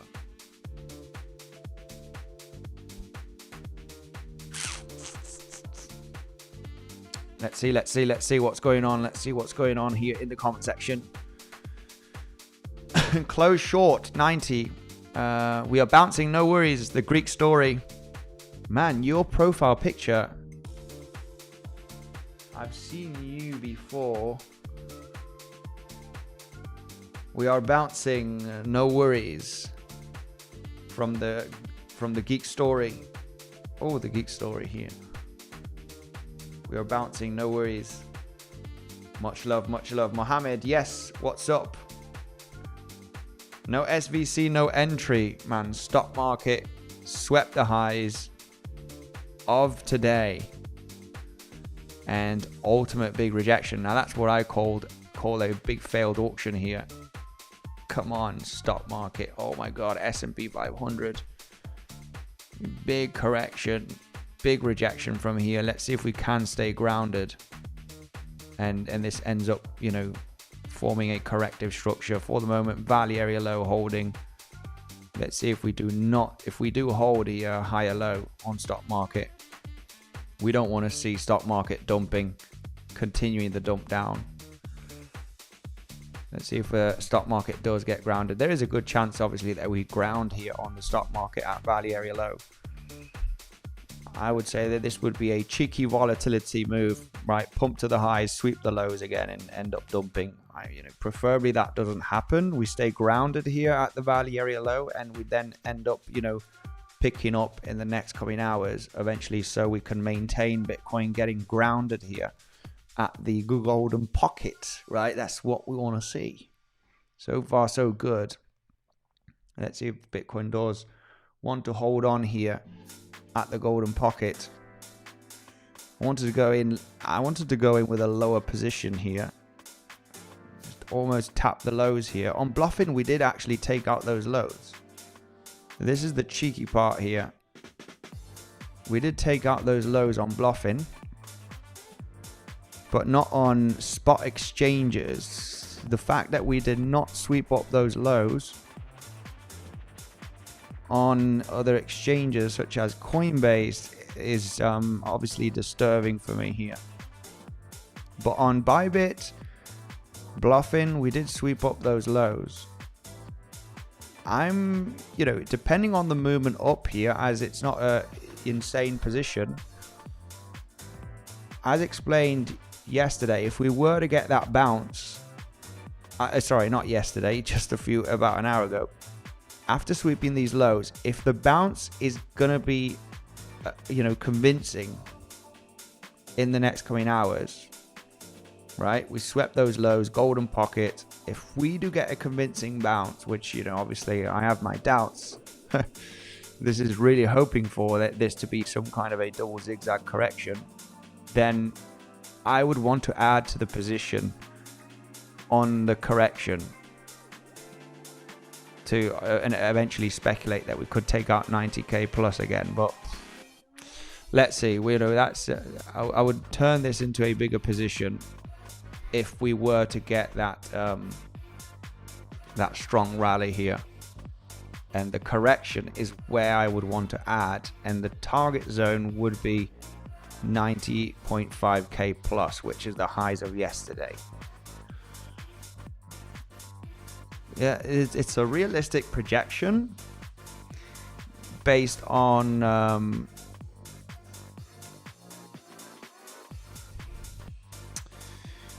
based on not believing that this is impulsive, guys. You know, that's the main thing that I'm looking at the moment. I'm not seeing this as a you know, start of an impulse, mid zone of an impulse. I'm not buying it, as I said, purely based on this move here. For me, this, you know, when we go through Elliott wave scenarios, there is different scenarios inside of the waves that will give you that hint of, is it very bearish or is it not very bearish? Obviously realizing that you could be completely wrong, right? Because this is just, it's a probability game at the end of the day, and we're never having 100% you know, win rate and accuracy. You need to understand, you need to manage risk, right? Not going all in, not betting the farm.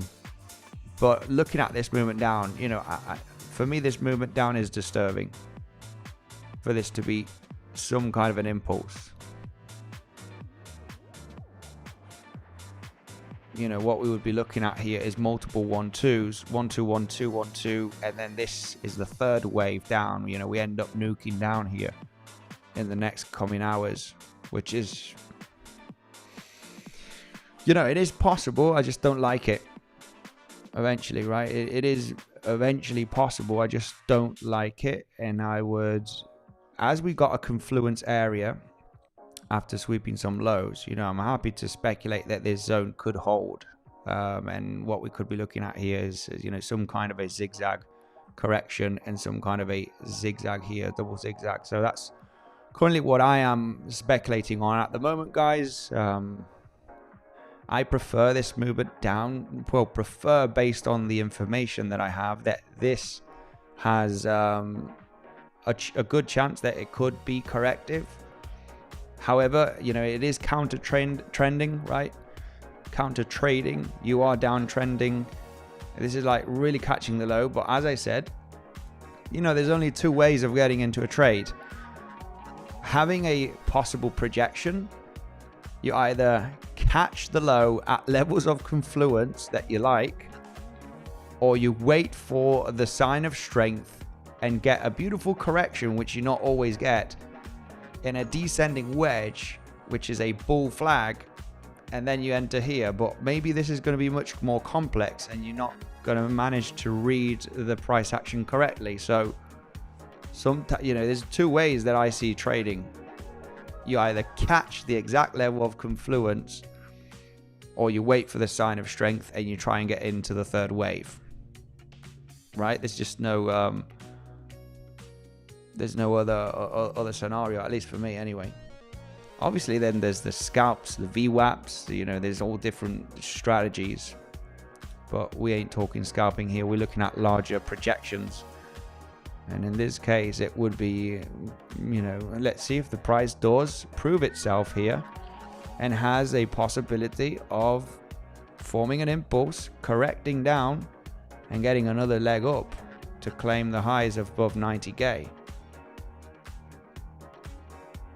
And for the moment, with the information that I see here, you know, I can give that a chance. I can give that a chance. So yeah, anyway, long, yeah, this is the zone to attempt, you know, hey, come on, I can say what I'm looking for, and I can say a little bit of, you know, what's going on. Okay, I have taken, come on guys, it's going to dump. Joe here, very, very bearish.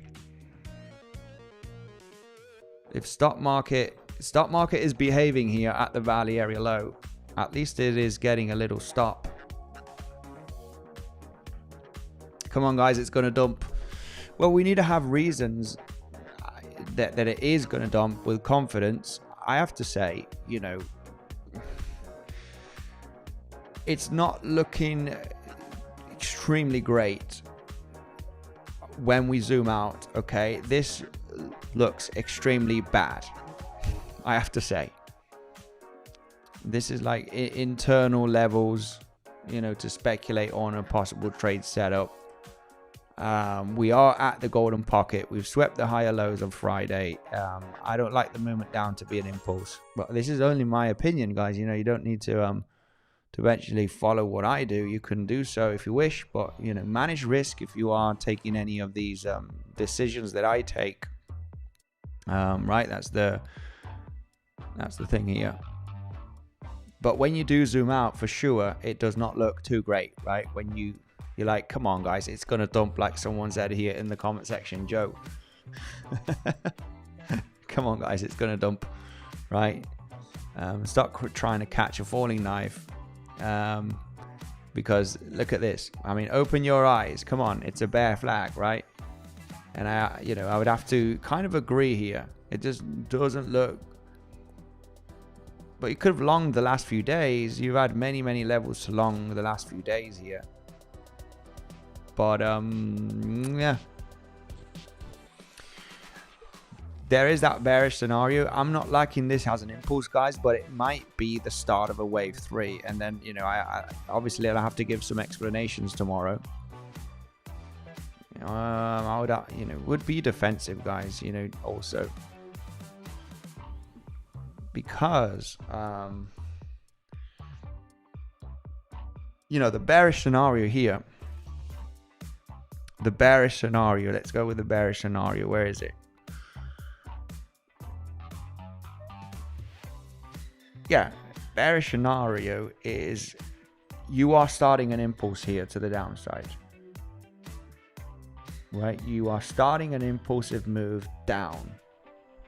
You are looking for this to be the end of the correction, be it the top of the bear flag or not.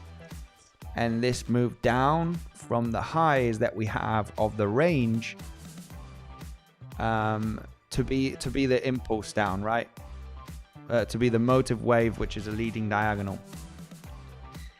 It is without a doubt countable, and you know, this is the main reason that I need to understand that the price dumping down from here, you know, definitely has a chance, especially when we consider the overall higher time frame downtrend, guys. So it's just, you know, you want to take this all as a pinch of salt. You know, maybe it is the time that it does break down. You just need to have your levels, your risk management, your confidence. It's not because I believe it's going to dump down or because I believe it's going to pump. The analysis tells me that this is a zone where the price could bounce. You know, it's not because I feel bearish or the chart is bearish or it looks bearish, but when you go a little bit into detail of what is going on here, you realize that the bounce is possible. And, you know, I'm here to trade the possibilities, not the being confident, not being extremely confident on one scenario and only bearish or only bullish. I look for longs and shorts in the zone. And we are in a rangy zone, in a complex rangy zone, which we can figure out some levels where we could actually enter a trade. So, you know, and obviously, and I'll have a stop loss, I'll manage risk, I'll add to the position if we do get a sign of strength to maybe take out the highs of yesterday. Right? So, I mean, that's what trading is all about. It's all about, you know, understanding where the probability side of it and understanding the levels of, support that you have. Does this look very, very bearish? Does it look like a start of an impulse? Does it look like a finished impulse?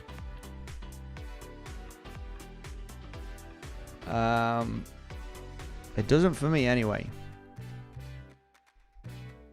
With this bounce, if we bounce a little bit more, the bears are done, at least locally here.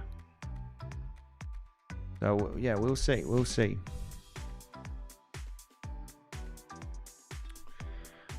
I don't like this bounce either.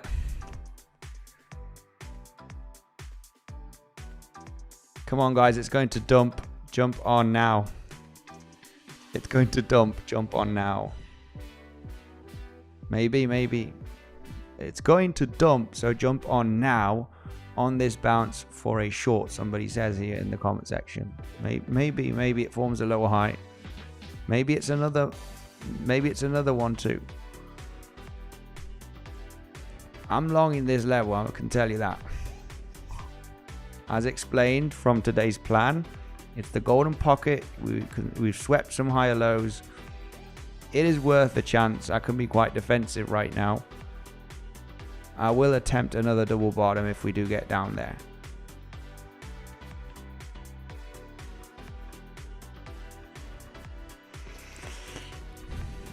Purple box was tapped. Let's see if the, for the bears, it's if this had to be a wave 3, man, the longer we take and dumping down here, the higher the probability is for the bulls.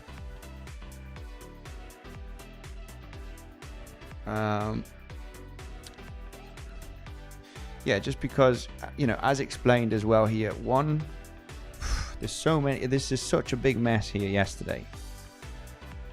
1-2, 1-2, another 1-2 here, because this does look very 3-wavy. Man, if I need to count this as a 1-2, this is your longest 1-2 that you have from these 1-2s. That is not ideal. This is not ideal. As explained, for this to be the wave 4, you did hit the golden pocket, so I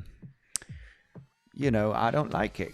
As wave 1, 1-2, 1-2, 1-2, 3, 4, 5, and 4 and 5, you got a problem. You hit the golden pocket here. So as explained before, I would rather see this as a possible corrective structure, which is move down, a flat structure here, and then another move down. You've got a bit of a flat here, a bit of noise going on, but you got from the highs, you got to move down, that is for sure. Then you got a bit of noise here, which I don't really care about, and then you get this push down.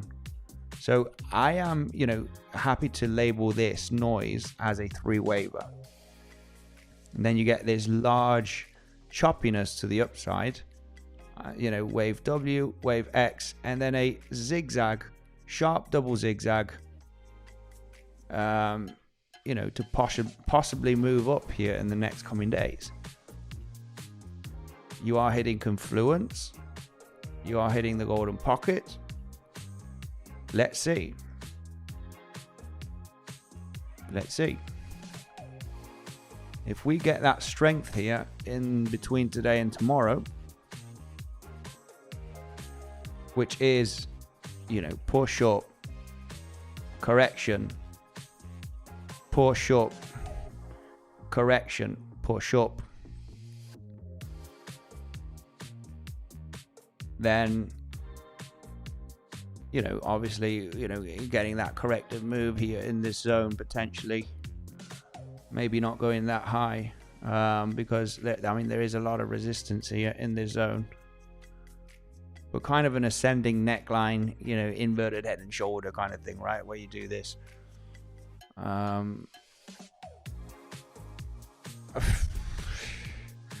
need this move for sure to be if I wanted to add to the position on the movement down. That's what I want to do. So it is a smaller position, but I would be happy to add to the position depending on the information that I get here. If we pump up, start claiming the lower highs, break local structure at least of this downtrend, that's already a good sign. Then the third wave up needs to follow through with a 4 and a 5. Will we get this or not eventually? Maybe it's going to be another lower high and we end up dumping, right? Maybe if we got a VWAP tap. I think VWAP is very far away at the moment. It is close. It is close.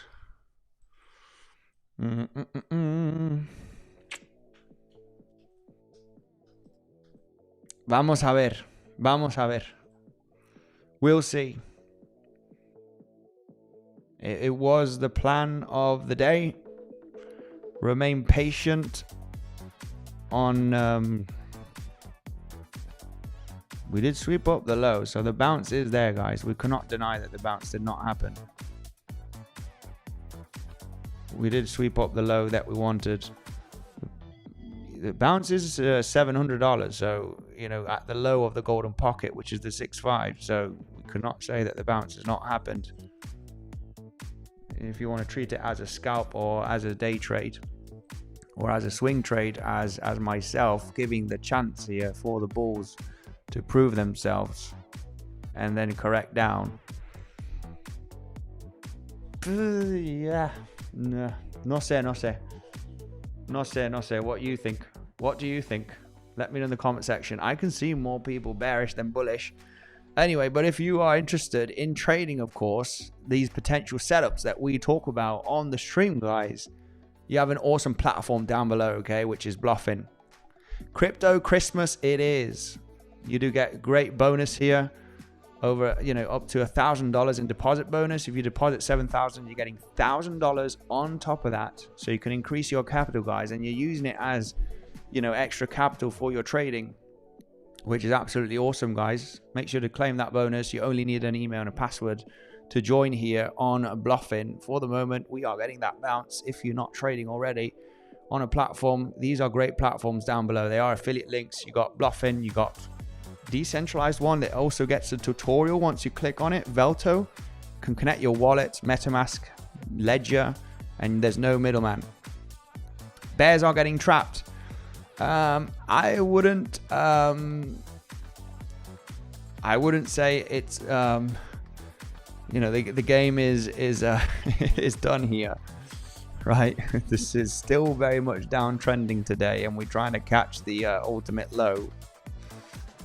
The trend today is down, that's for sure. So it's a solid entry, but the moment I'll be confident is if we do take out at least the lower highs here of today, and we get a little bit of an impulsive move to the upside here, and then I will be confident with this, saying the probabilities here look good for that leg up. But not yet. Not yet. This is very much downtrending. The reaction at the golden pocket was a beauty. Sweeping up those higher lows, it's a valid entry, and it's a valid zone to manage risk. I would, because the price does like to be cheeky, I would consider a double bottom here.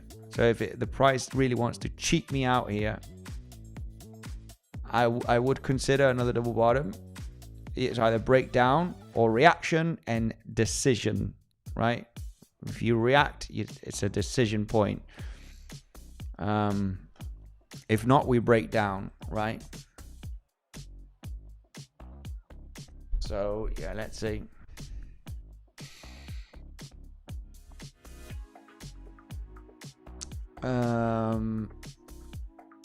So far, I mean, so far it's good. So far it's good. The fact that we did not get follow through here, and we got this bounce to overlap this pivot and overlap this higher low, this lower, yeah, well, higher low here.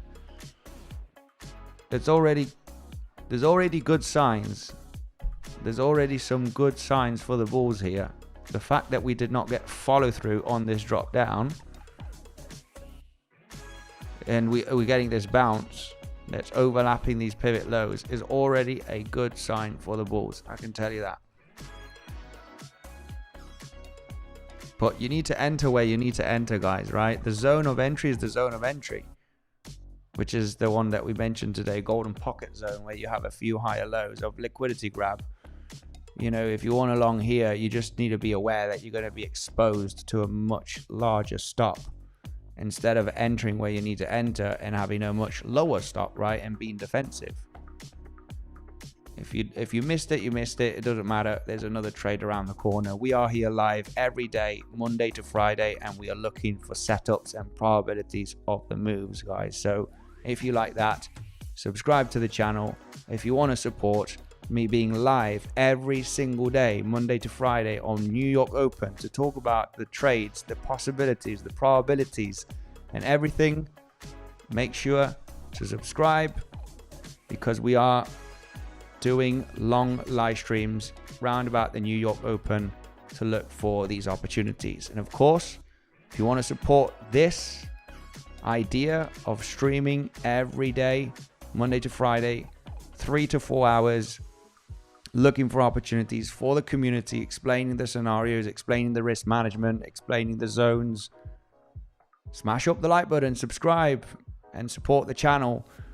Okay, if you're not trading, you got the links down below for Bluffing and for Velto, and this is the road that we're going down. Okay guys, long live streams, New York Open. Andy, when TP1? Just because for me it's a small position. I did enter a small short yesterday. If you're treating it as a scalp, you entered it with a big amount,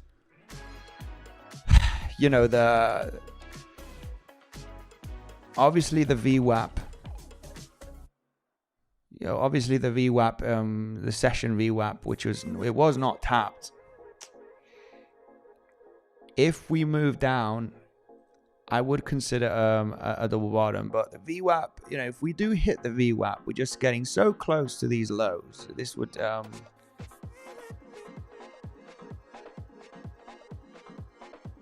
these highs, sorry.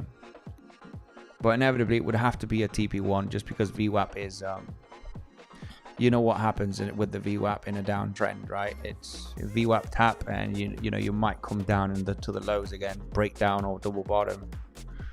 You are downtrending, right? We are downtrending, and the VWAP is kind of the guideline of the downtrend, which usually gets respected.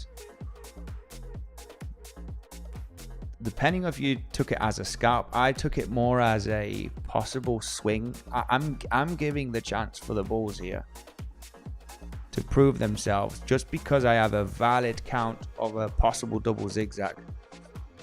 But yeah, I mean, we did bounce about $600-700. I mean, it's a nice move for a scalp if you're going in aggressively exactly at the lows. It's almost a 1% move. If you treat it as a scalp, that's good. Depending on your entry, depending on your stop loss, I gave a bit of room for stop loss. I want to give the bulls a chance here. But if you entered in this zone and you had a tight-ish stop loss, you're already getting a 3-to-1 risk to reward, right? We are downtrending. Be aware, of course, that the price could come down. I'm happy to get stopped out at break even. I am treating this more as a swing to take out 90k. But yeah, obviously I can be completely wrong, just because it's not a huge position for me, right? I'm playing around here with smaller positions. I will build up into this position depending on the sign of strength, but I am playing the game that it might bounce from here to hit 90k in the next coming days. Santa rally, here we come. But just because I have a reason that could be the case, and the main reason is I don't like this as an impulse. As a start of an impulse, if it were to be the case, this would have to be another 1-2, which is a very long one in the middle of this crap and this crap over here. Another 1-2 in the middle here, which is the longest one. I don't like it. And just because I can't figure out here with this choppiness, if this is a 1-2 and a 1-2, there's not an impulse or a motive wave anywhere in this zone. Not even an expanding diagonal or I just can't figure something out here that is the start of is a finished impulse, or it would have to be some kind of a multiple 1-2 setup here to break down in a third wave from this little bounce. Also because this movement down is quite 3 wavy. If we would have got a little bounce here and another low, then it would have been different. then I would have said, you know, this looks an impulse. But the fact from the last lower high, we got a 3-wave down. We didn't chop and took the low again. We did get a larger bounce.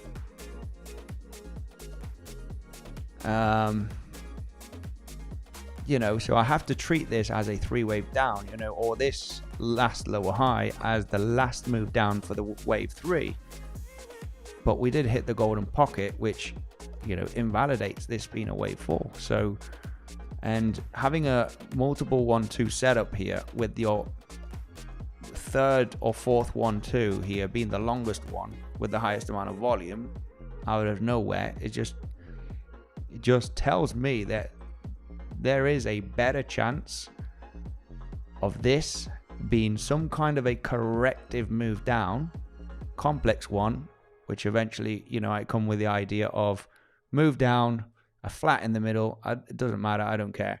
You know, flat in the middle here, and then this move down, right? Some kind of a, you know, sideways correction here after the move down counts better as a 3-waver. Longish bounce, which eventually what, you know, can label as a wave X, and then a zigzag down. So, you know, I do see this very, very countable, of course. WXY double zigzag instead of an impulse. And, you know, the main reason of this, you might think, well, we have a zigzag to the upside here, or some kind of a 3-way structure. Shouldn't a corrective move down be followed by an impulsive move to the upside, so you're confident in, you know, the price moving up? But this is the problem that we have from this complex range. You know, we are forming 3-wave structures back and forward, up and down. there's no major direction that we do have here. 3-wave up, 3-wave down. You know, where the hell is this going? Nobody has a clue. So what we can do is focus locally on what's happening here. How did we move up here? How did we move down here? And, you know, is there a chance of moving up from here? Well, you know, there eventually is a chance. If I have the chance and I have the levels, I'm going to take it, right? So, yeah, you know, what other scenarios do we have here? Yeah, the fact that, for example, the one that we explained at the, you know, also at the beginning of the stream here, which is, which one was it? Yeah, the triangle, the unfinished triangle, or even the finished triangle, right? Maybe wave E decides to be cheeky and very shallow. A golden pocket is a target from a triangle. So when we do take a look at the triangles, which is this one, you know, golden pocket is already a target. I mean, this would be a surprise eventually. You know, this would end up being a very, very shallow E wave. But golden pocket is a target regardless for a triangle. So, you know, if this were to be a, you know, a wave X in the triangle, you know, the minimum target, minimum common target is golden pocket to the 7-8. And this is why it's kind of, if you had a zigzag up here or some kind of a corrective structure here in the WXY or a zigzag, it would be shallow and it would be fast. But sometimes it happens where your E wave is, sometimes it's longer and it hits the 0.88. Sometimes it's really, really shallow and it hits the golden pocket. And, you know, a lot of people are expecting the triangle base to be touched, at least come to the 0.88, you know, scare everybody before it gets the bounce, like this one right over here. And sometimes instead of creating that scary move down or the move down that people expect, it creates a shallow one. and it hits the golden pocket, and then it starts reversing. And then you're like, oh man, it just looked so bearish that I did not want to take the chance here. So it can be a shallow E wave. Maybe there is a way of counting a double zigzag in this movement down, which eventually is a corrective structure inside of a triangle. There is a countable zigzag up here. So, you know, it's all about adding the potential details here to give it the possibility. You know, if I have a possibility, I'm going to give it a chance if I can manage risk, which I can. So, yeah, and another scenario here would be the unfinished triangle. But you know, there's a timing problem here. The triangle would be is a bit too long, right? That maybe the triangle hasn't finished its D wave, and this is a zigzag up in W, your wave X with a double zigzag, and now a zigzag to the upside, getting above 90k, right? Hitting 91.92, and then maybe correcting in the next coming days. I'm interested in a short up here. I am interested in shorting up here, but I'm interested in longs as well. So there's a little bit of the play of the game here, guys. I'm not a fan of this triangle just because it would be too long in time compared to your wave W. If you need to fit in your D wave still and then your E wave, then it means that it's going to be this wave X is going to be over 4 times longer than your wave W. So I would rather see the Y wave getting developed already, which we have a few options. It's either a flat or it's a zigzag up. We end up breaking up 95k plus. Let's see, but the possibility of this being the low of the X wave and the E wave of the triangle, the possibility is there. Do I need to know if it is certain? No, I just need to know, you know, the internal waves on the 15-minute, the 5-minute time frame. Do I have a valid double zigzag in this correction? Yes, I do. Do I have confluence at this zone? Liquidity grab SFP with a golden pocket. I'm gonna take the chance. Why not? It's you know, it can be a risk-free trade. So this is why the chance has been taken here at this zone, at the purple box, right? And I want to explain the setups. I want to explain them so people understand it, right? Because if we do decide to get that bounce in the next coming, you know, couple of days, and we do this, you know, I want to explain what I've explained today. Well, the chance was there, right? The chance was there based on the higher time frame patterns. S&P 500 helping with that pump, that is for sure. Look at that value area low of the zone holding nicely here. Here we go. This is going to help Bitcoin for sure. If we end up moving up here to all-time high. All-time high it is. Santa rally, guys. Santa rally it is here for the stock market. We are not too far away from all-time high. And this is eventually going to help Bitcoin. But yeah, I just want to... And still, we could form a lower high.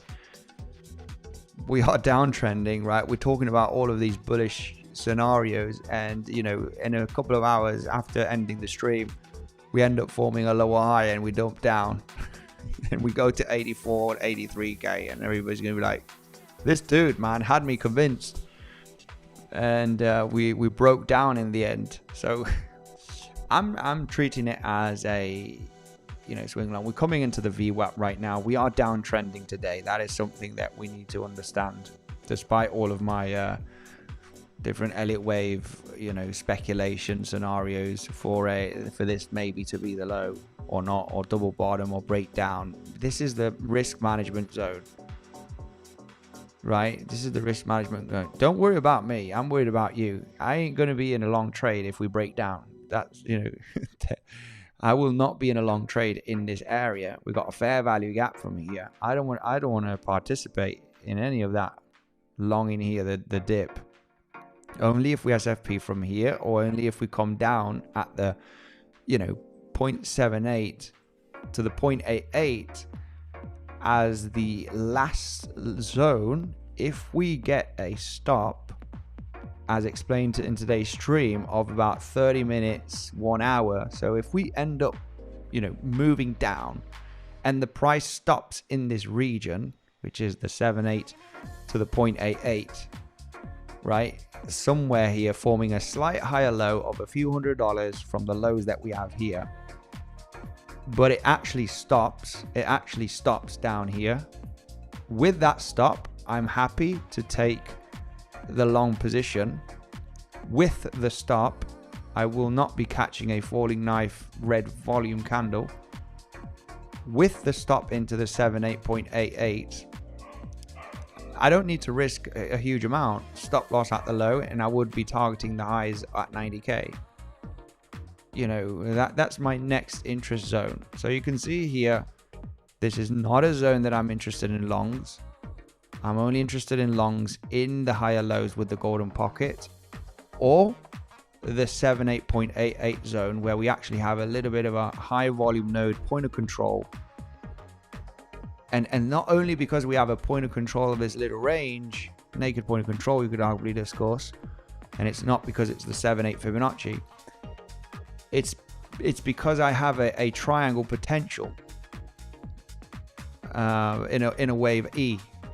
You know, I have this possibility of a pattern, and if it stops, and it get a reaction here at the low 85k levels.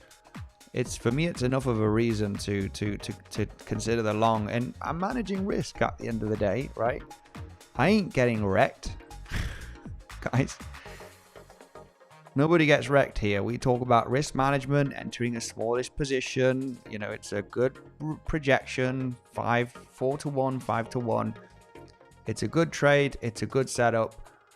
If it gets stops out, you manage risk, right? You're risking 1%.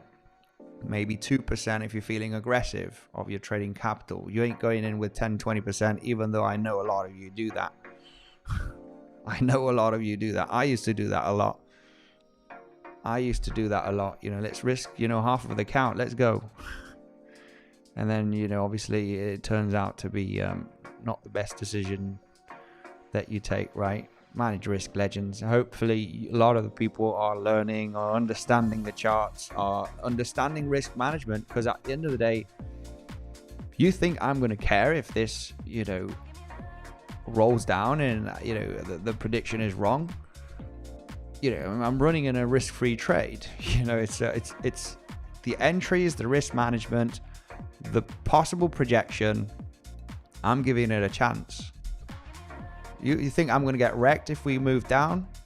Absolutely not. I know where to not trade, and I know where to trade and look for a you know, the next levels of interest. So literally this zone right over here would be my next level of interest, as explained. Let's turn this. Fair value gap is not a zone of interest here for me,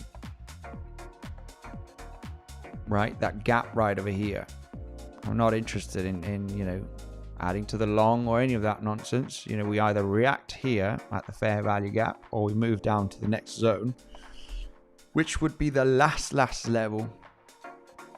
If you've taken an aggressive long with a lot of capital, you know, take some profits, guys. Trade responsibly. You know, I'm treating this as another, you know, as a possibility of a recovery here. Giving it a chance. I could take some profits, take $500 and you know, go out for dinner today. Anyway, let's go right away through the comment section, see what the people are saying here, and smash up the like button. Sure, it goes down further. So Van Sport, yeah, I'm a little bit optimistic. Bag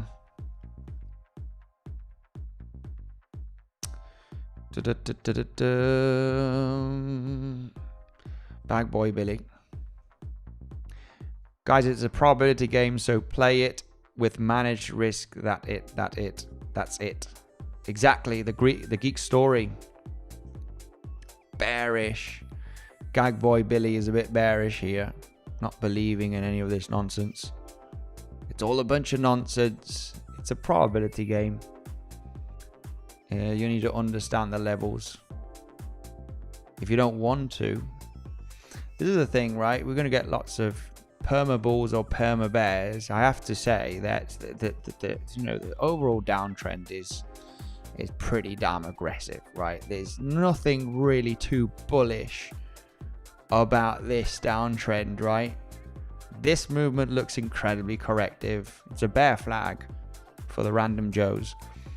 And yeah, for sure, there's nothing that looks too promising here for a rally, and it does look very downtrending. This is only an internal scalp day trade, potential long position.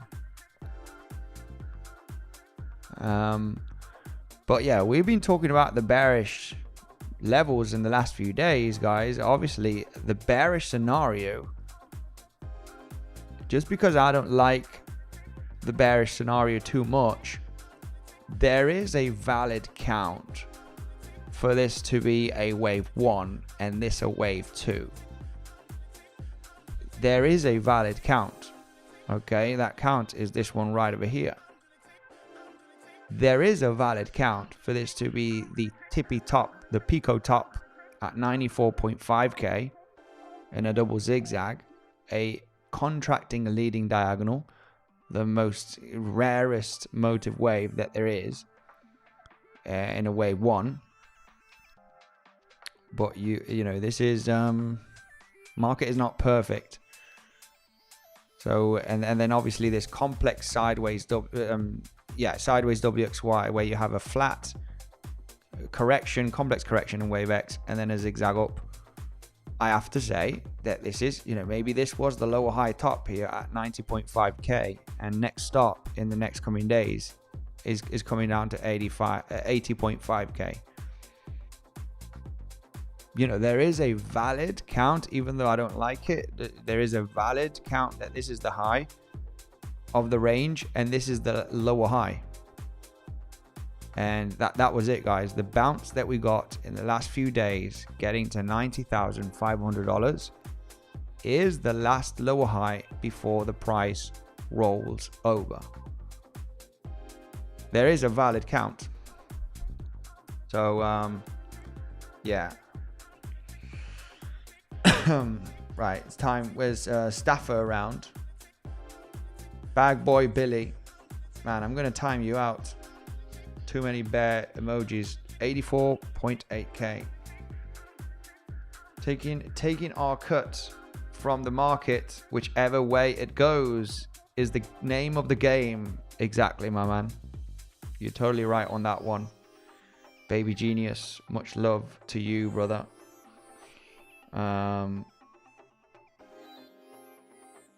Much love, baby genius. You can treat this move up as a scalp, guys. If you are looking to enter a short, guys, we've been talking about shorts throughout the weekend. The zone to look into the short, we talked about it in the weekend. Okay, so that was the zone.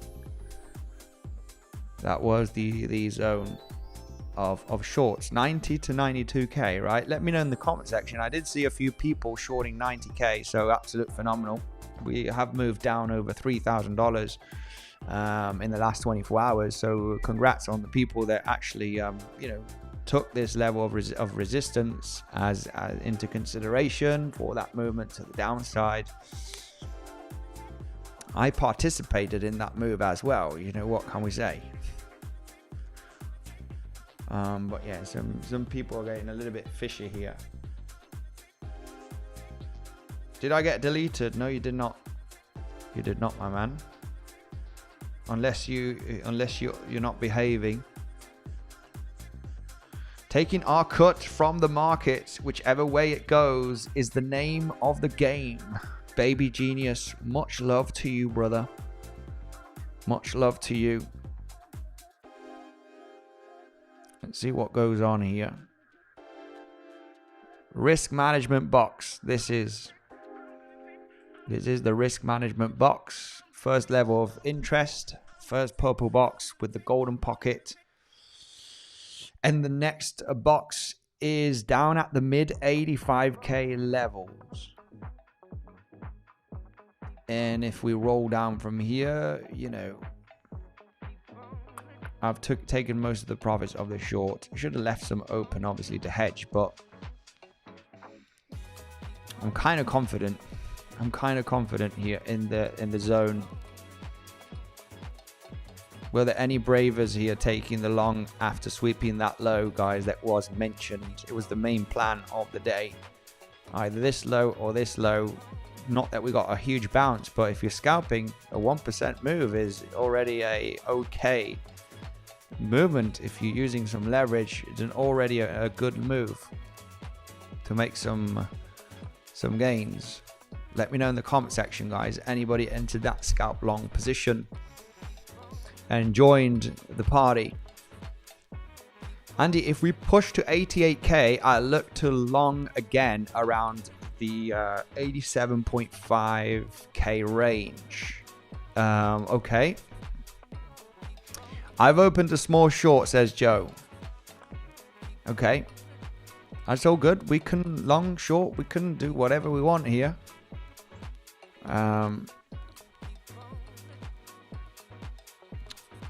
Do I see an interesting short here? I mean, the price is getting a bit of a reaction.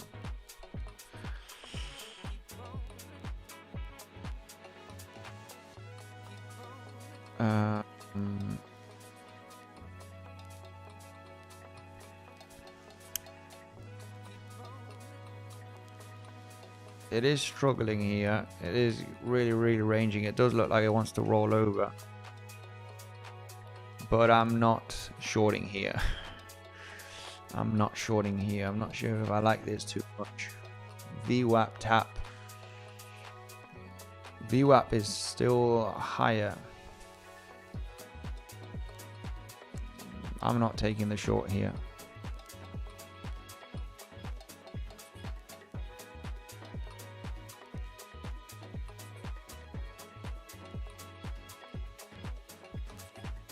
Andy, what was your short plan?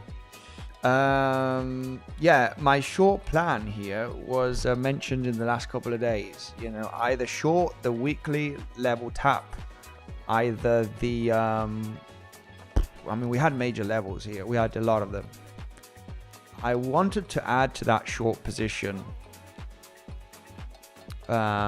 with a solid impulsive move down, which I do not see, unfortunately. This is why, you know, if we end up rolling over down in the next coming days, I just have to say, you know, I took profits just purely based on the information, guys. You know, it's I don't like this being an impulse. I actually, you know, like it to be something corrective. You know, I can be completely wrong on this, and this ends up being a, you know, multiple 1-2s, and it ends up breaking down tonight, guys. So but the short strategy was, you know, there's the aggressive entry, of course, you know, which eventually is most of the times, you know, I would play around with 0.4 to 0.8% of risk. This one I went a little bit more aggressive just because I felt confident in the entry. I felt confident in the golden pocket. I'm feeling confident that this could be corrective, so we're going to give it a chance here. If we move down, I would only consider a double bottom, and if we break down, we need a stop in this region, and if we stop in that region, I would reconsider the long and stop loss at the low. So that's the overall plans. I'm aware of the danger of the price moving down aggressively here. Okay, so this is something that we need to understand, right? You know, if I have a level of execution, you know, I have to respect the risk management here.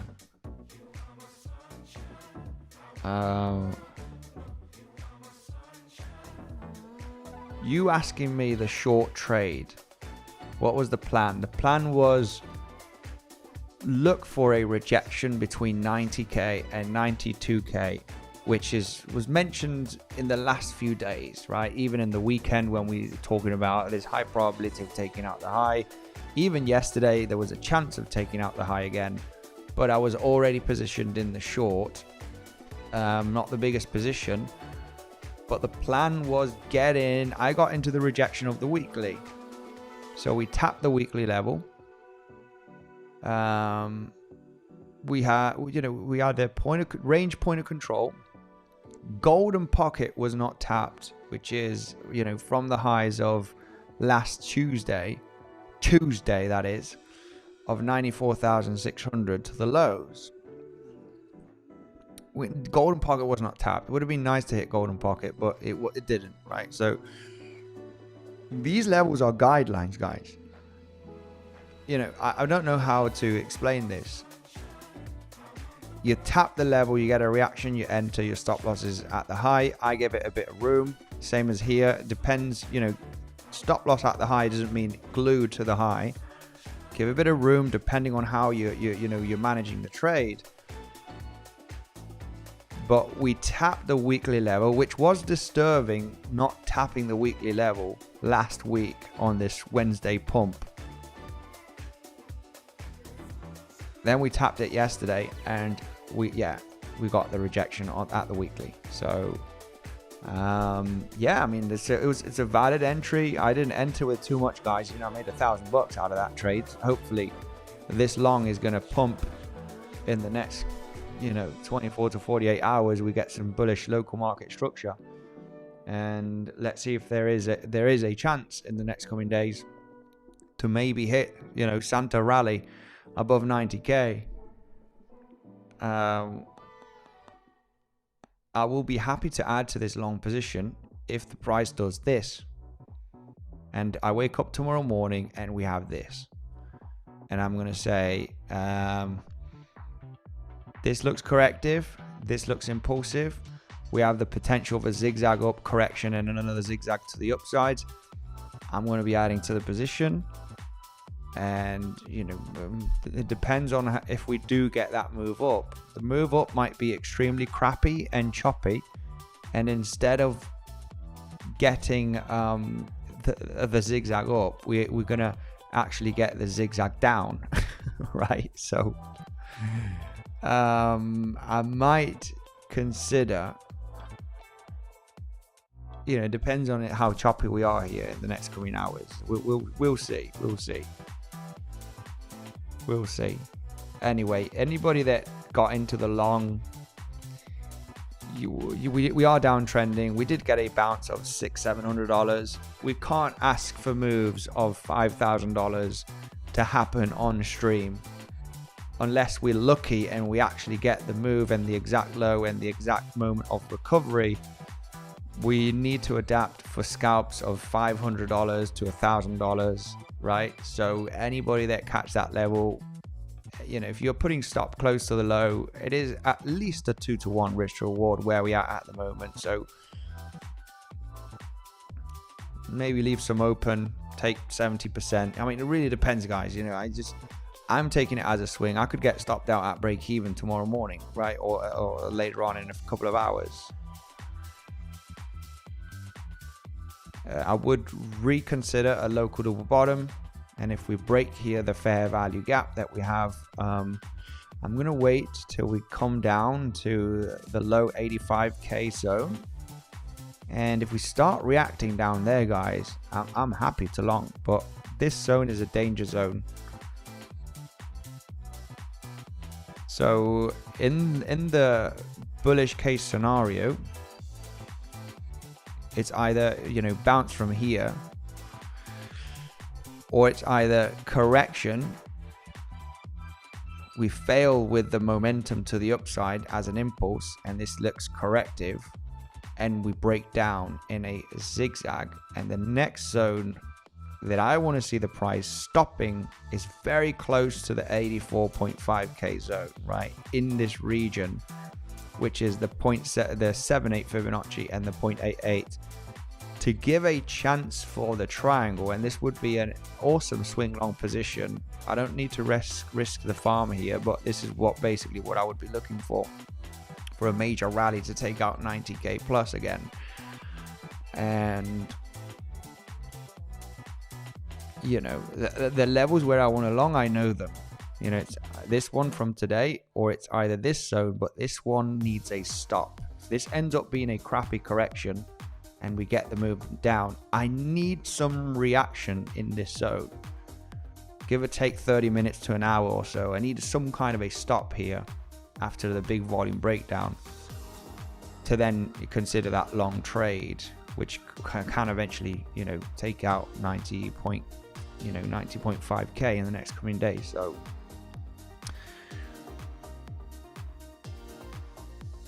we'll see. For the moment, so far so good. Let's get that bounce. Got some people entering some shorts on this bounce. Manage risk, guys. I didn't see any major reason to short this bounce, but we got a lot of bearish people in the comment section, which is actually good for the price to pump. So the more bears we get in the comment section, the more bullish it's going to be.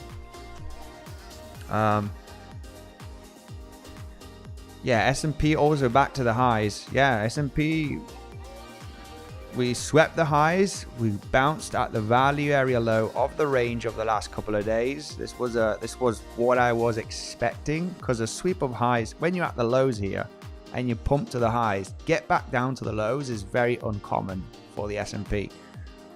But yeah, so far we are pumping. Here we go. Go on, Bitcoin. That's what I want to see. Let's go. We're in for the money. Golden pocket and those higher lows. The plan of the day is coming to fruition, guys. Let's go.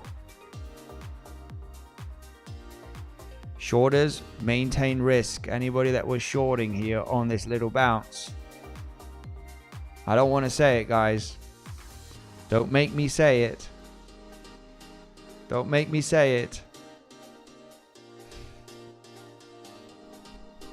88k, nice, we got it.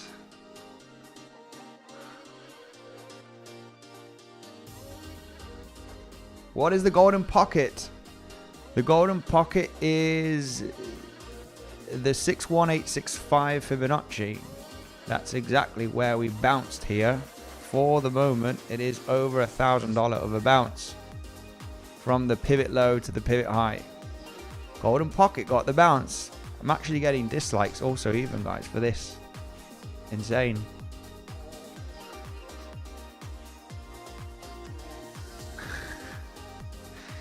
Now that has to be an underrated comment right there. Hang on a minute.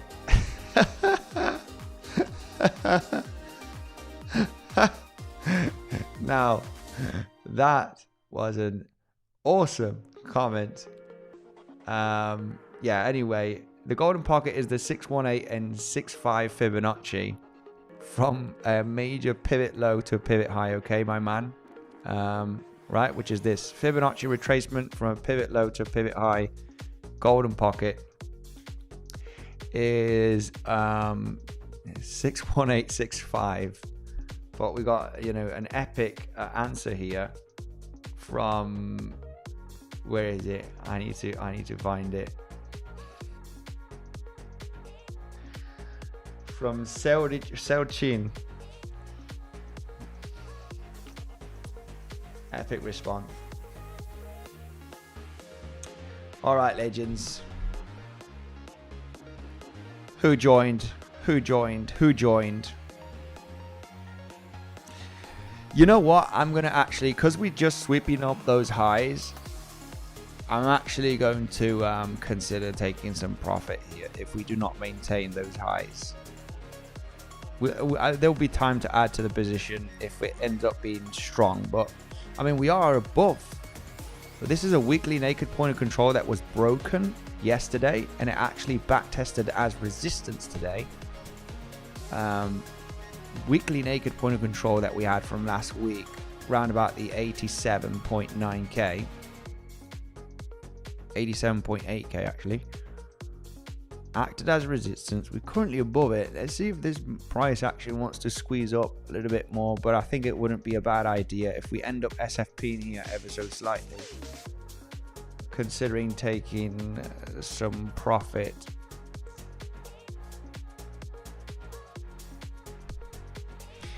Ideal scenario is, possibly if we can form some kind of an impulse here in between today and tomorrow,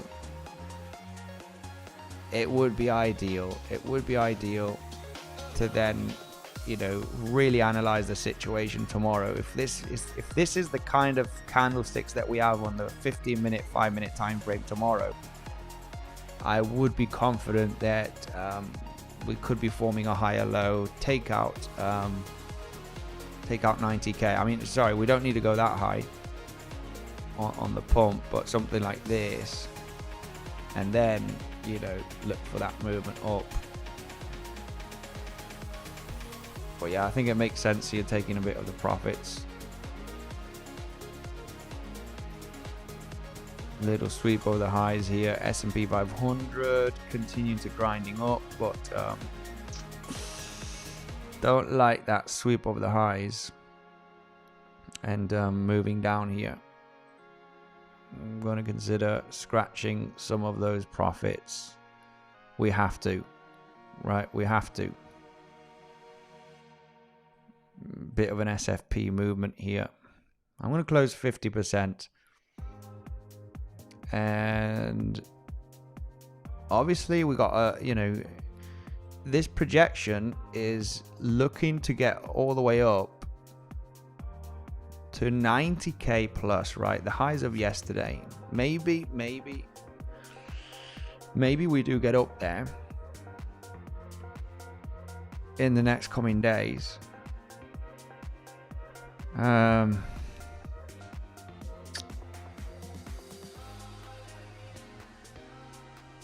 It's enough of a position here for this projection. I mean, it is still another, $3,000 move up, but we need a bit more bullish structure here.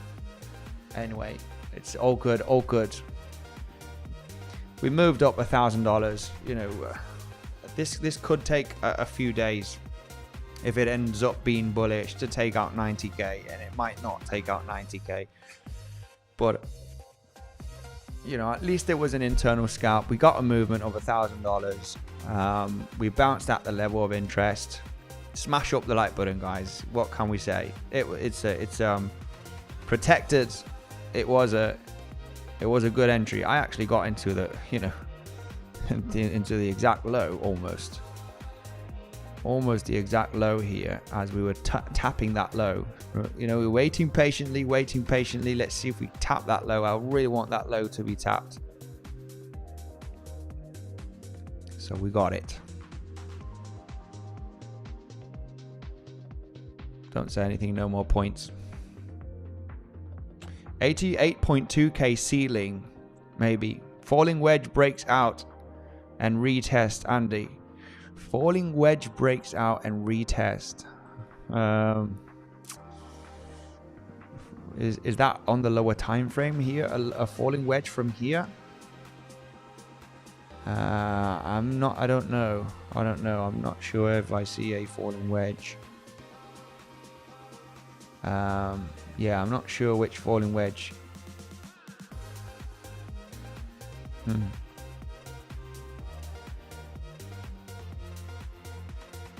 Anyway. Yeah, I haven't got a short here. Could you have attempted this as a short? I have to say, well, you could have attempted this as a short, maybe.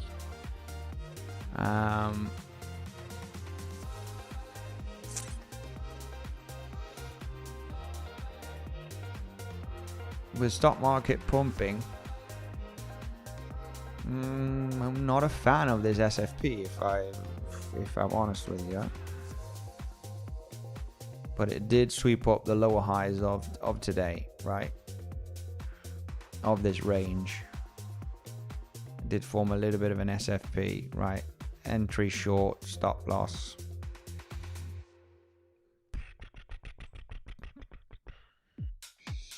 An SFP is an SFP, right? So, or a failed breakout of resistance. Yeah. Losing the VWAP actually wouldn't have been a bad entry. It wouldn't have been a bad entry. Stop loss is tight. You are downtrending here, okay? We are really counter trending here. To look for the reversal, but it was not a bad entry here as a sweep of the highs of liquidity and stop loss. But I'm just feeling a little bit bullish, guys. You know, I just don't like this short. What can I say? I do have a valid count with this movement down for maybe this to be the low. Maybe.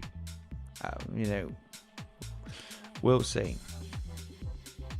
We flipped Wednesday orb into support. Nice. Great scalping, organismic. Yeah, much love to you, my man. Much love. Anybody that is not trading yet, make sure to educate yourself. Realize we're going to do this every single day. We're going to look for levels of confluence Monday to Friday. We're going to look for opportunities. I mean, Thursday is Christmas Day. I don't think I'll do a stream. Maybe. We'll see. Markets, I think, is going to be quite slow on Christmas Day, but maybe Santa's bringing the rally. Staffer One, much love to you, brother. But if you're not already, I can check here on the poll. Where do you leverage trade? Bluffing Weeks 17%, Bybit Binance 48, only spot buying. We're probably not going to get a rally and hit 200k Bitcoin and $10,000 Ethereum in many years. All right, so inside of rangy structures and bear markets, we can detect responsibly levels of confluence and zones where we can look for trading setups. And I can already tell you that I enjoy trading because, I'm going to teach this eventually, and we're going to look for opportunities and good risk management. We will get stopped out, but it's just part of the game, and we just need to trade responsibly. But if you're not already, Bluffin, guys, great exchange. You only need an email and a password to sign up, and you get the best bonuses possible that there is right now. You've got $1,000 deposit bonus. If you deposit 7k, you're getting $1,000 on top of that, guys. Okay, make sure to, as you click the link, you're going to see this. You just need an email and a password, and we're gonna do live trading every single day. I'm going to do my, and it's another way to support the channel, of course. If you want to see me here every day, it's another way to support the channel. Of course, it is an affiliate link, but we are going to be looking. I'm going to challenge myself that at least on every stream that I make, we get into at least one live trade. I will look at the best levels that the price has on the 5-minute time frame, the closest levels that we do have as confluence to execute a live trade. And eventually you need time. This is why I decided I'm going to do these 3-4 hour live streams, so we can wait for the price to come to us to execute that trading setup. Because on the streams that I have made of an hour or an hour and a half, we talk about zones and how to manage the situation. I like this scenario, I like that scenario, and then it might take hours and hours till we actually hit those levels, but I'm going to try and stretch the live streams long enough where we can have education, we can have live trading, we can explain the reasons of the bounce or the rejection, managing risk obviously at all costs, and have the complete pack here, guys, free on YouTube. And I just want the people to smash up the like button and obviously support the channel with the affiliate links down below, guys. If you're looking to trade and looking to follow and, you know, educate yourself here on the channel, yeah, the best way to do so is with those links, those bonuses that you have down below, and trade here with me on Bluffing Legends. Okay, Bluffing Velto, we will be using Velto as well in the near future, okay, as well. Just because I will have funds on Velto to trade there also, because I can use one more for swing trading, one more for scalping. I do have still funds on Bybit, but I want to really start trading on the DEX. Really want to still trade on the DEX here. So yeah, this SFP right now on the range highs.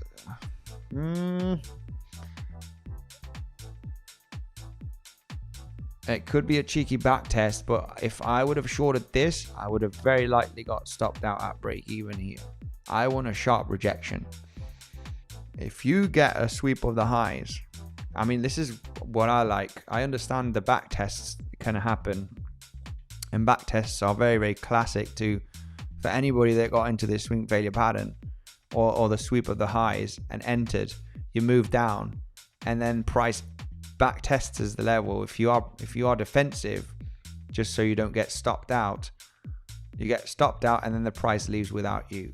You know, this does happen. It happens to me a lot. It did happen to me the other day where I got into a long and I protected it, wicked me out and got a bounce of almost $1,000. But I kind of prefer just, you know, when you sweep a high, if you don't sweep the high and you nuke down like quick and you coming into the level to tackle it again, I'm like, there should have been enough selling pressure to move the price down on this rejection.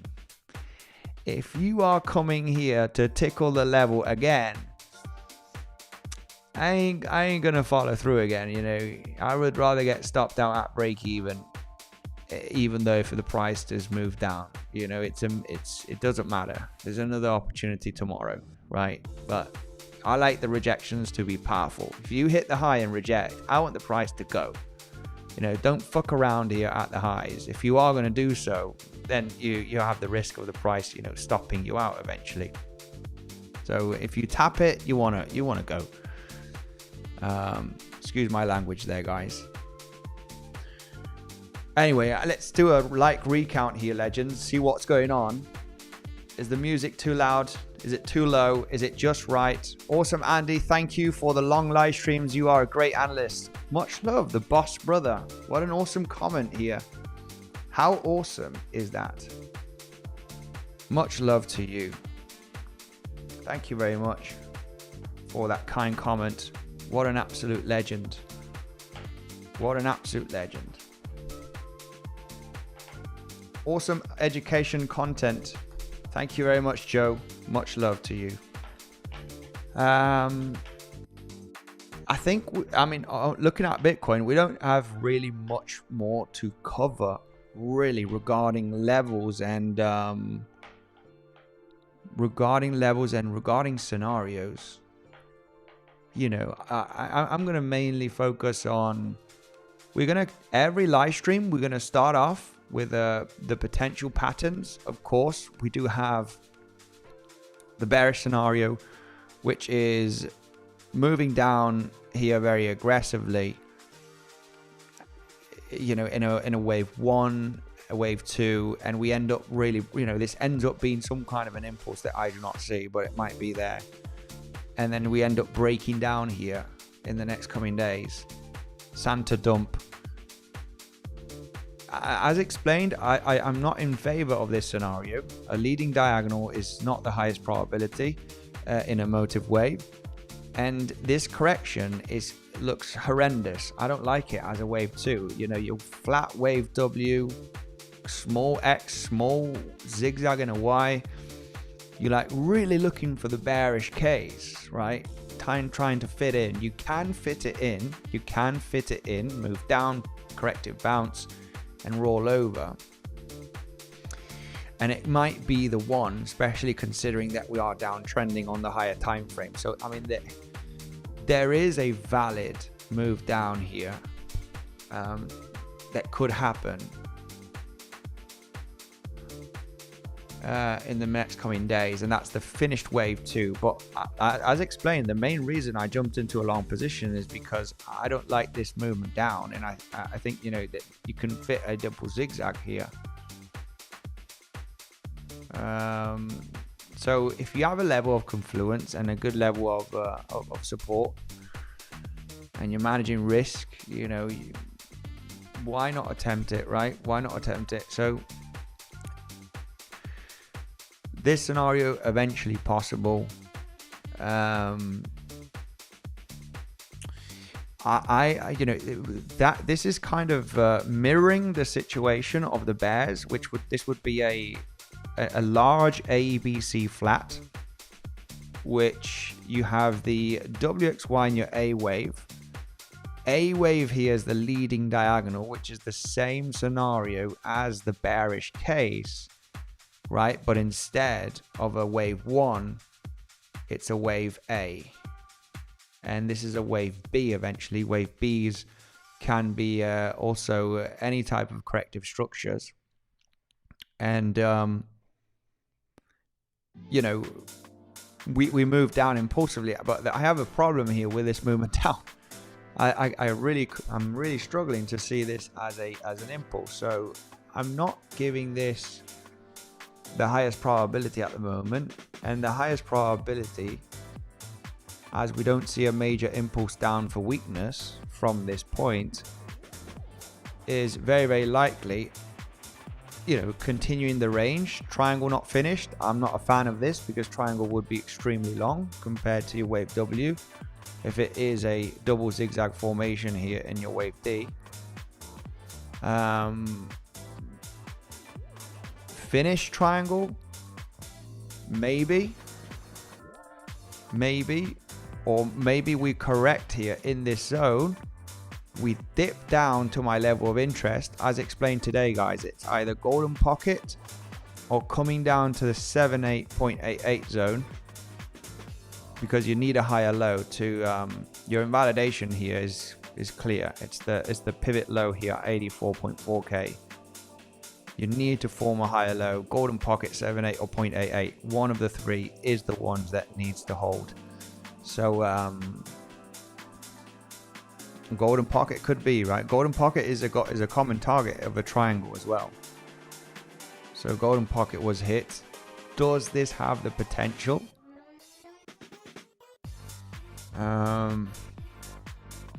Definitely does. You know, I can say it definitely does have the potential. But I'm leaning more on we don't break down or we don't break up in the next coming days, and we range still. So either this ends up being corrective, we move down to the low 85k zone and then get the bounce in the coming days, or we actually get the bounce already from here to take out 90.5k, which eventually you have there's two scenarios here, which would be not this one, but either this one, and you continue a bit of the range, you end up pumping a little bit more to 95k, but that would be maybe end of the year, beginning of January, or an unfinished triangle is still possible, but this would be too long. So yeah, let's see. And obviously with the scenarios that we do consider on the higher time frame, right? So I will, you know, on every stream, because I'm going to be here for 4 hours maybe, right? 3-4 hours. We're going to break down what we see on the 4 hourly, 1 hourly time frame. What scenarios do we have? We either have this one, or this one. What we need to see eventually to be confident on one scenario, and what are the levels of confluence where we could see a trading opportunity, zooming in on the 15-minute to the 5-minute time frame so we can actually execute that trade together. Maybe if you want to join or not, of course, you know the deal. I'm not a financial advisor. I'm just sharing a little bit of the, a little bit of the experience and a little bit of live trading, of course, here on streams, okay, every day. So I need to extend those streams so we actually get into the levels of interest for that execution. And I'm going to do my best, guys, to do this right now. I think that's what a lot of people want. Free YouTube analysis for many hours, possible scenarios, live trading setups where you can see what we talk about is very real and very possible if you manage your risk, right? So that's what we're here to do, that, right? Prove the world. So I am from India. Nice. I am from Spain. The legend is still live. You're damn right, Crypto by Mattia. Much love to you. What time is it? Still early. We're still probably going to stretch it for another 30 minutes. 3 hours. We're going to stretch it for 4. Third wave loading. Third wave loading to the upside or to the downside?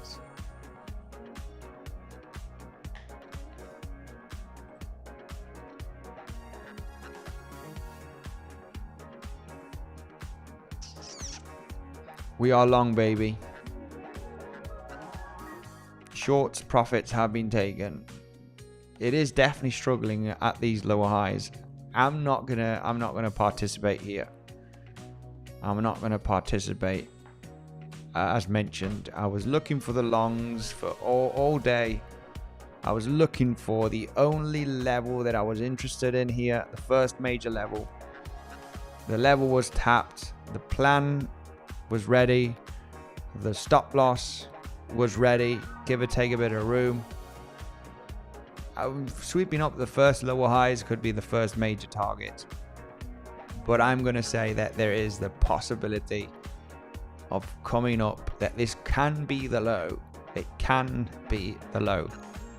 And we could hit 90,000 plus in the next couple of days. Santa rally. Santa's back in town, baby. And he's going to pump the markets, right? If we are going to be moon boys. I'm from Mogadishu. Let me know in the comment section, guys, where you're from. That's going to be interesting here. Christmas holidays. Hope everybody's having a fantastic time. Hopefully you have joined this long position, which was a little bit of a sniper trade, guys, but it's an interesting level of confluence. I don't want to join this short position. I'm not joining this. I think we could pump. Not me. Not in my plan. I haven't got a plan short here. One trade a day is enough, guys. You don't need to overtrade. Let's go through the comment section and let me know where you're from, guys. I'm going to go around the table, smash up the like button. Let me know where you're from. And we'll go through the comment section. Amazing, Andy. Thanks from Indonesia. Okay. I'll go around the table as we get that like button smashed and destroyed. And we're actually going to keep up this live grinding, guys, for another at least 30 minutes. We're going to talk about lower time frame. I'm not going to enter a short here. I don't have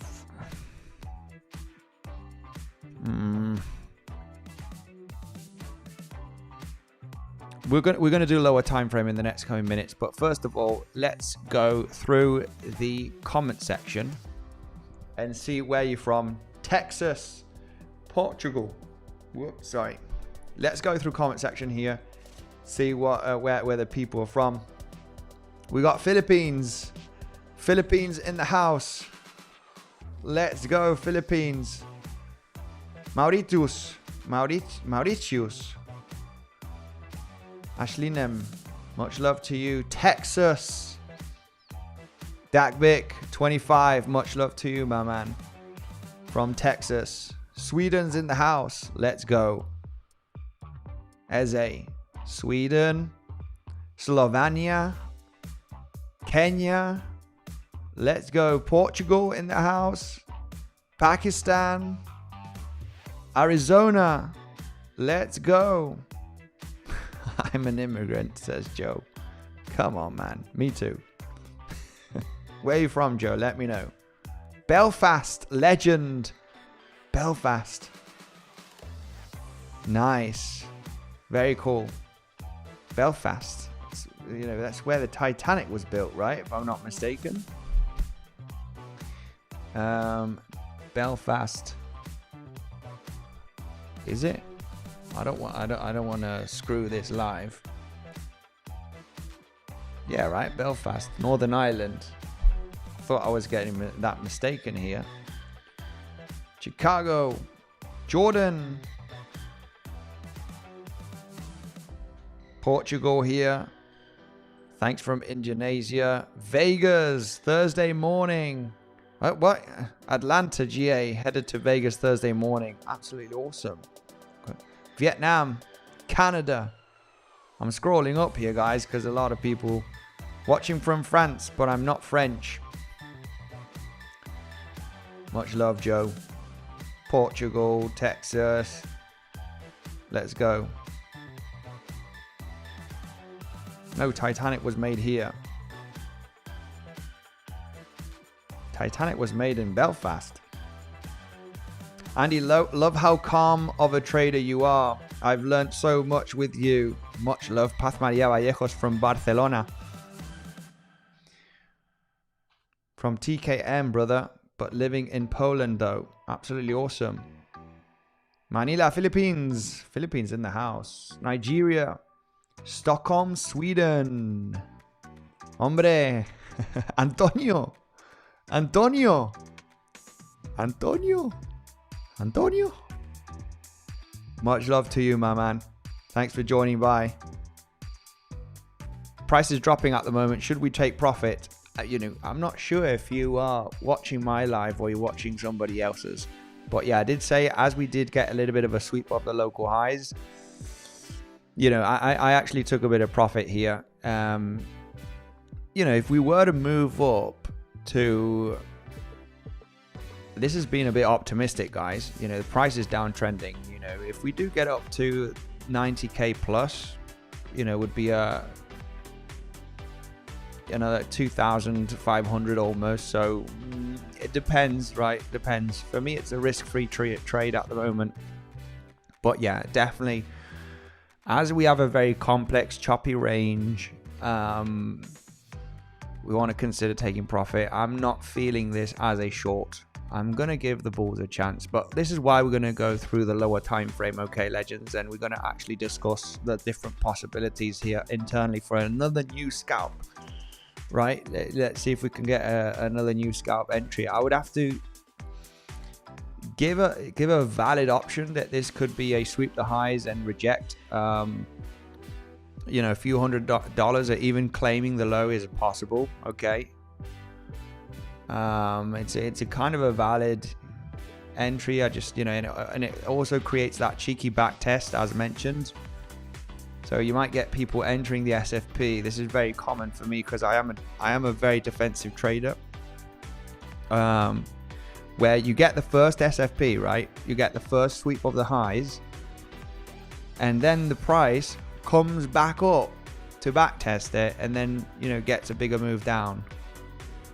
It is very, very common, and what happens is people short the first leg up rejection. They have their stop loss here. They are in profits, right? On the move down, they protect position. Price stops them out and then moves down. You know, for me, it's a very, very common to happen, and I'm more than happy for that to happen. You know, just it's the defensive trading, but back tests of a major failed breakout is very, very common, right? It is very, very common. So you can see this zone on the 5-minute time frame, and you can see how the price after getting the rejection back tests those highs. If you're happy with your stop loss here and you're happy with the possible, leg back down to claim the lows, I have to say it's a valid risk management. It's a valid risk management. However, the main reason why I don't like this sweep over the highs, because you might think, well, why didn't you enter the short? Well, it's because what I explained at the beginning of the stream. I do see this not a multiple 1-2, especially with this movement at the moment. This a wave 3. It bounced up to the golden pocket. I can't count this lower high because this is a 3-wave structure. If we would have completed a 5-waver here, then I would have said, okay, it looks impulsive. I can't figure out something impulsive in this move. And as you can see, with the waves and the stops, right, I'm following here with the drawing, right? This is how I'm following a little bit of the waves on the drawing. And I can see 7 waves. 1, 2, right, or 1, 2. There's a lot of noise here, but you consider all of this a wave, a corrective wave. So I'm seeing 1. Let's draw this a little bit better. 1 sideways. Man, it's just how can we get this wave? It's just a sideways choppiness. This is what I see on the chart, right? 1, 2, 3, 4, 5, 6, 7.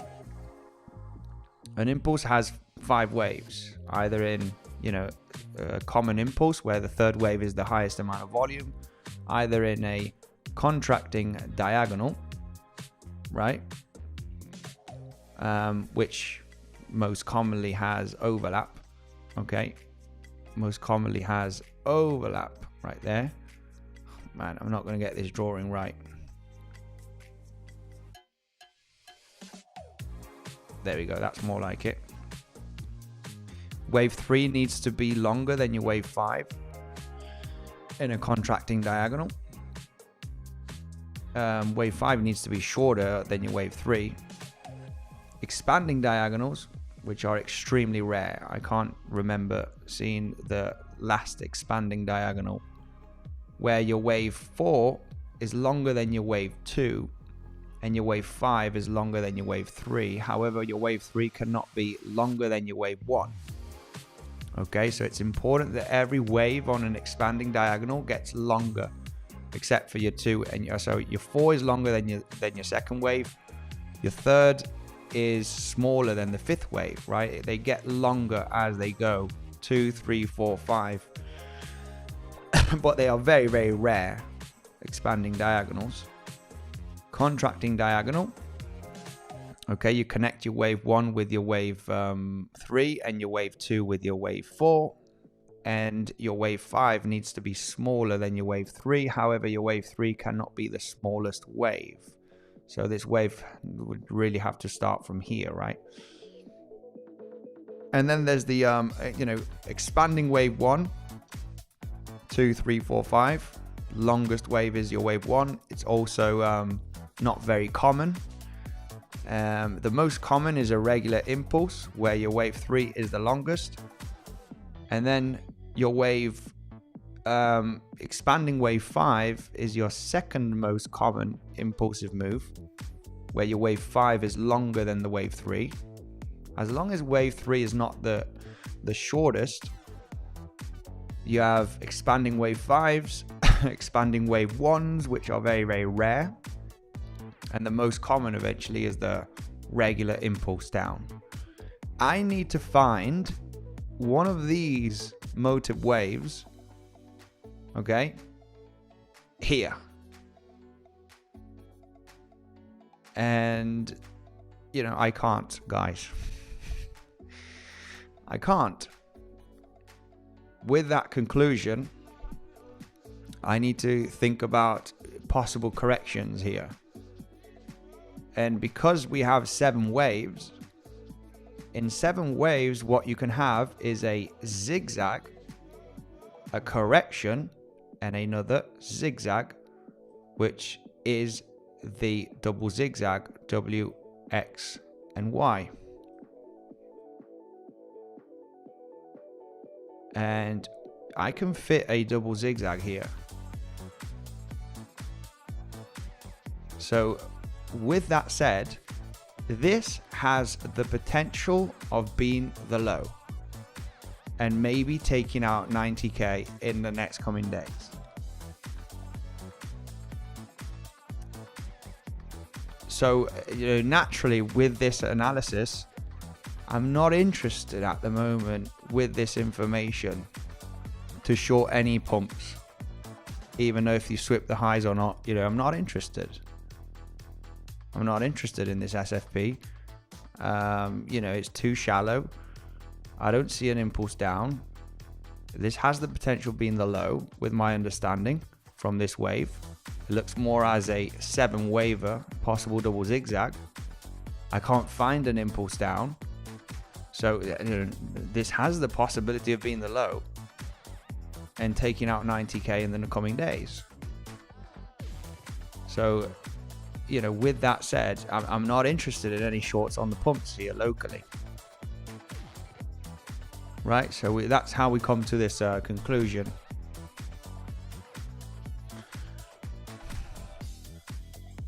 You'll get there, guys, with the explanations. If you stick around, we're going to do some educational content. We're going to do live trading. We're going to do higher time frame point of view, 4 hour, 1 hour. We're going to look at lower time frame.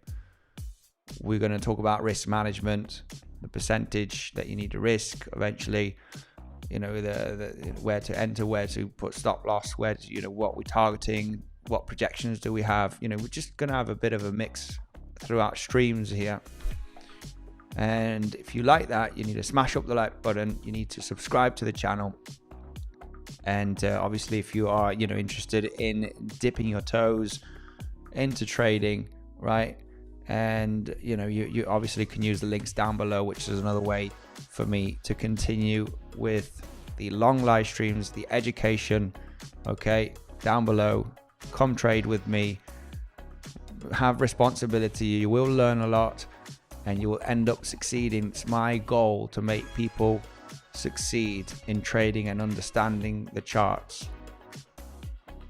So yeah, you got the affiliate links down below. Okay, for Bluffin, which is the platform, the main platform that I use, but I will be using more Velto as well. And you got other links. I do have some funds on BTCC. I have many cryptos, many wallets, many. I got a bit of a mess, guys. I've been here for many years. Andy, do you have any recommendation on where to learn Elliott Wave? I entered a short at 90k. I'm up decently on it. Woo! Absolutely awesome. You got the Elliott Wave Principle book, and you do have, there's a nice website as well. There's many different websites. One that I could potentially recommend as well is Elliott Wave Forecast. Elliott Wave Forecast is pretty good, just because they have it quite organized on the theory. You got the points. What is Elliott Wave theory? Basic principle of 1930s, right, going really back.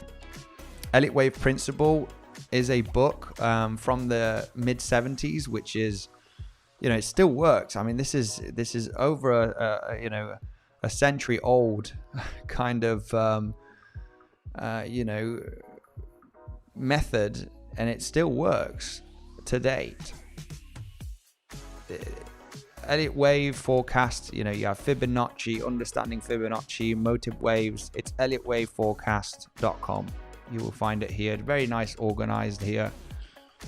Wave 1, wave 2, wave 3, wave 4, 5 ABCs, zigzags, flats, regular, triangle, double 3, complex WXYs. It's just a nice organized website where they have everything. And then the Elliott Wave Principle book by Robert Prechter, which is also very complete and organized. So you can get it on Amazon, I think, for $25 or $20 or $20 or $25. I think I bought it a few years ago. So I think it's about $25. It might have gone up now. I don't know. You can check.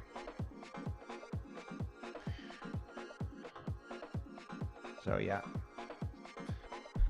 Thank you for sharing the website. You're very welcome. You are very welcome. Maybe I'm trolling, who knows?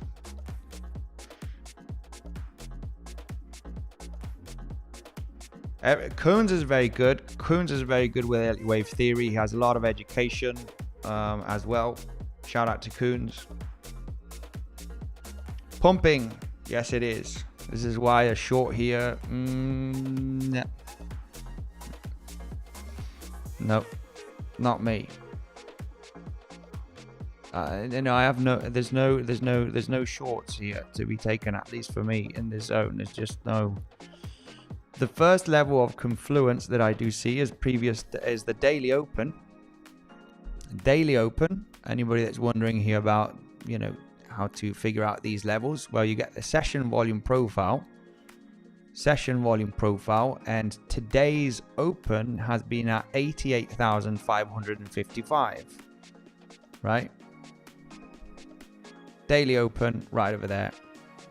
Previous day value area low. Anchored VWAP is very respected from a major pivot. Now we got a major pivot, which is yesterday's highs. Anchored VWAP is pretty solid. Not this one. Anchored VWAP from the highs. We'll put it in here.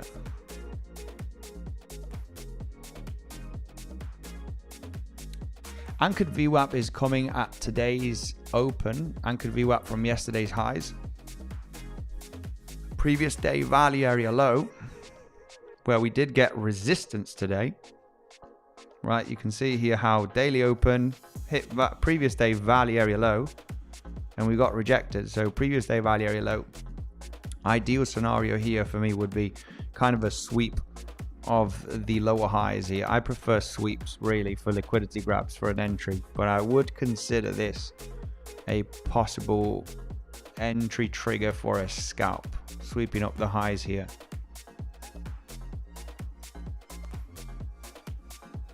When we look at confluence and levels of rejection and liquidity grabs, that would be the zone. Previous day value area low, attempt of a breakout, attempt of getting acceptance inside of the value zone of yesterday and failing to do so, right? And that would be a trigger SFP, which is kind of with the golden pocket almost. Yeah, almost golden pocket stretch here as well. SFP of the lower highs of today, which is sitting at 88.9k. That would be an acceptable trigger short here as a scalp, as a possible scalp. But I would be a bit aware depending on what wave you are in, because if we claim the local highs now, this would be a valid internal impulse, which it looks like we are going to take out the highs. That's it. We got our first major lower time frame impulse to the upside here, which could change the downtrend structure that we have from today. So if we do get that correction overlap, I would be happy to add to this, current long position, to put my long entry at this correction as we do get the momentum to the upside, because this has the possibility of being a wave 1, wave 2, wave 3, 4, 5, right? And if we are going to form a larger impulsive move up in the next coming, between today and tomorrow, give or take, then you want to be cautious, because this is the problem where only people, they do not consider Elliott wave theory and the possible powerful breakout of a wave 3, and they'll have the levels of confluence. We got the anchored VWAP, or this order block, or this previous day value area low, and I'm going to short this level because it's just a level of resistance or an SFP, and you end up breaking out in a wave 3 and then move down, you're forming a wave 4. Oh, this might be the one. And then you get the wave 5, right? So it's super important to try and understand in which wave you are in. No matter how strong the resistance is, you can break through it, and you might create that fake, the fake rejection of it. Oh, this is a liquidity grab. I'm going to enter the short position, stop loss here, and I'm expecting the price to roll over. And then, you reject down in a shallow pullback. Surprise, surprise. This is a 1, 2, 3, 4, 5. And then you get the correction and it stops you out. Right? So it is, Elliott Wave does really give you that edge of understanding when to take the decision trades at levels of confluence. There's not many people that do talk about Elliott Wave theory because, obviously it does have its, it is complex, especially when you go into sideways corrections and you're in a very big range as we are in now on the 4-hourly time frame for the last few weeks, and we have many scenarios still, and it's like, which one's going to play out? Well, you don't know. You need to go level to level. So it's important. Elliott Wave theory is definitely, important. It does give you that edge to take the decisions on the trade, because I don't want to short a wave 3, a possible wave 3, because I might get trapped into that correction, which is a wave 4. I enter late, my stop loss is here, and then you form a wave 4 and then a wave 5. And you might think, well, this was such an awesome level of resistance. It was the value area low of yesterday. It's the golden pocket from the high to the low. And, you got the anchored VWAP. In this case, it is lower. We SFP'd, but we didn't get a proper rejection. And, you just didn't understand that, we had a possible impulsive move here in the development. Right? So, there's a lot of things, guys. We'll break down many things eventually throughout the streams. I'm happy for any questions live. We can do Q&A sessions. We're looking for live trading setups. This is how I'm going to organize it on the streams. Higher time frame to lower time frame. Look for internal scalping setups to create here on the live stream, and education and Q&A session. Okay, we will keep also a large chunk of the live stream to go through the comment section. Could this be a mini 5 waiver? Absolutely, yeah. If we do take out the highs, then this is also quite common. This could be a mini 5 waiver, and you actually maybe create that local double top here. Right, it squeezes out and then it gets the movement down here.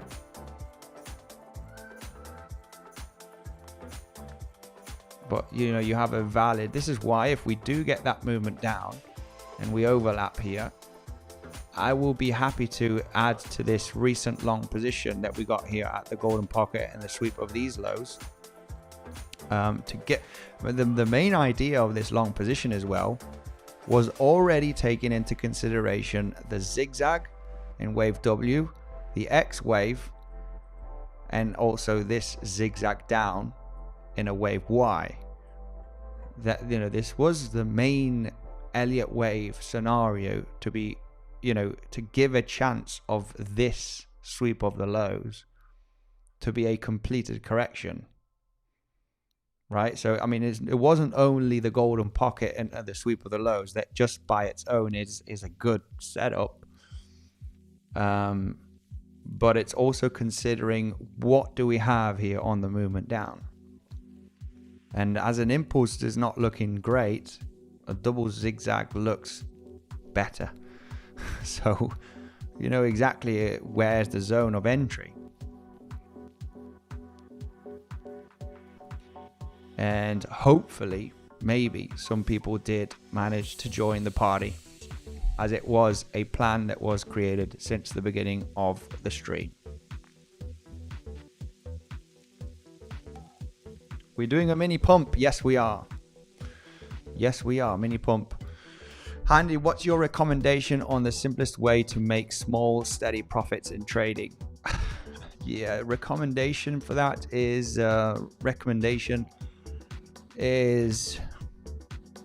keep it slow. Keep it slow. Don't get into very big trades risking 50% of your account. Keep it steady. Keep it consistent. Create plans. When you create local plans. Today I had plans for a short, either here or either at the golden pocket. I had plans for a long, either here or either at the low 85k levels, based on the E wave of the triangle. But we had to wait for a stop. This was still, we need the information here. But I had plans, right? I have plans here for either shorts or either longs. So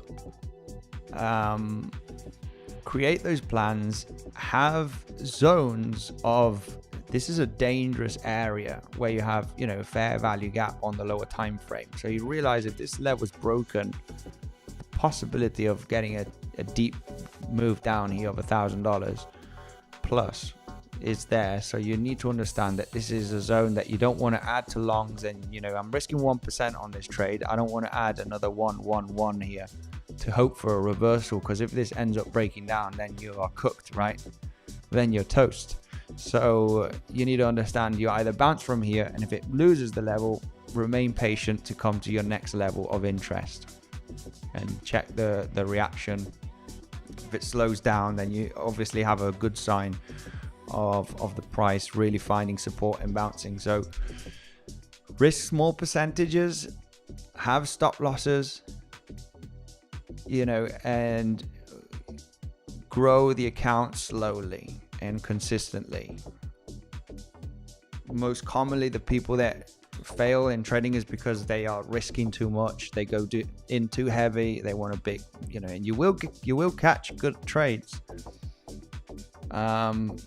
But you will unlikely be consistent if you're risking 20-30% of your account. You will get into a few trades. It's going to make you excited. It's going to make you feel like God. You're in the zone. And, even though you're a very good trader, the best way of continuing is risking 1 to 3% max. And 3% is really stretching it. But 1-2% on each trade. Maybe 3 if you're feeling aggressive on one that you're actually confident.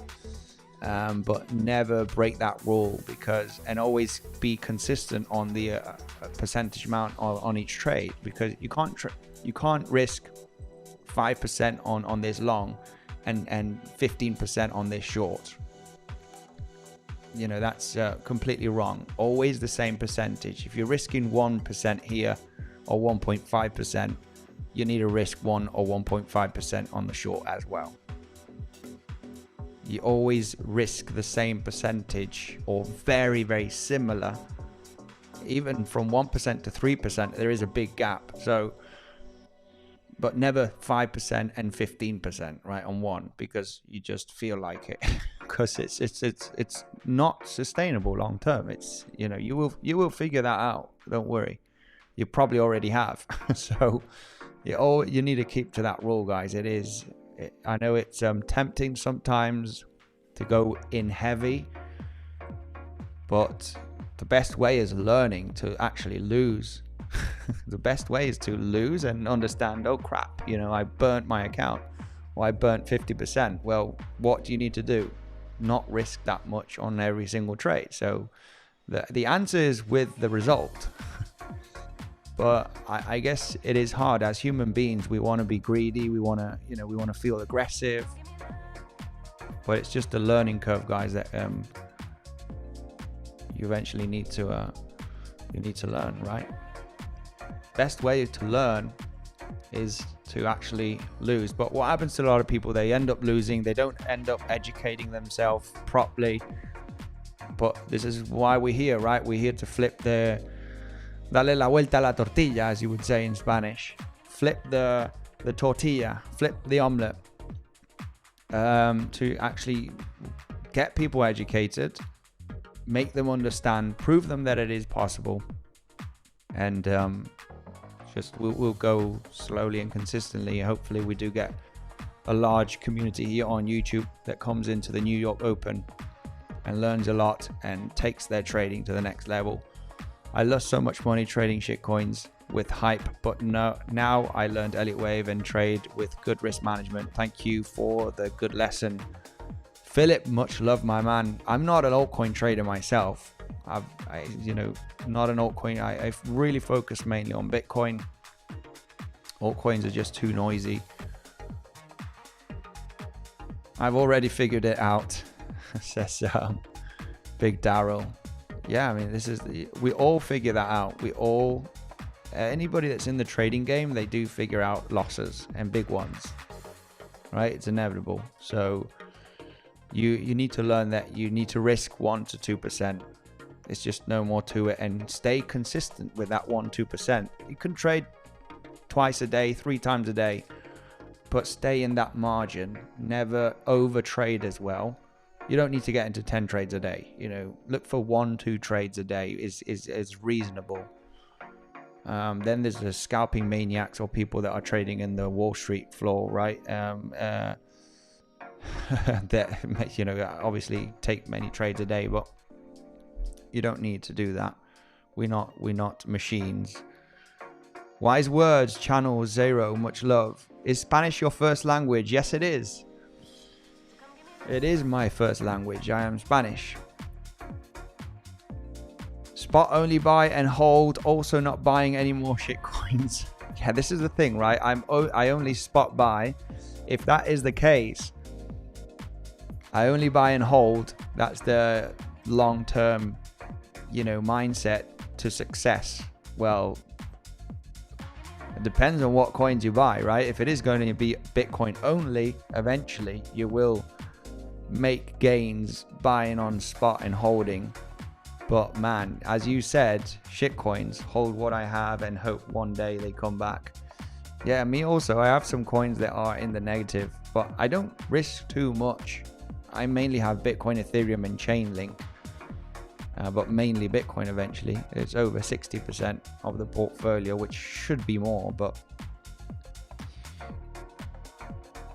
how is CBD looking at the moment? We can take a look at CBD. What's going on with CBD?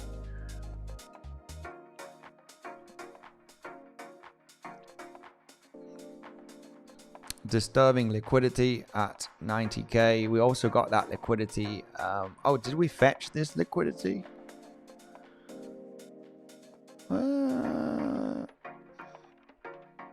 We did not get down to fetch that well, we kind of did, right? I did have a spike of liquidity here. People, not all of it. So yeah, we got that on the lower time frame. We got a little bit of that liquidity here, sitting below 86.8. But I mean, liquidity doesn't matter. It doesn't matter. The trend, the structure, the possibilities is what matters. Liquidity also, I know a lot of people would only use liquidity to like really say, oh, there's a amount of liquidity here, so we need to go up there, right?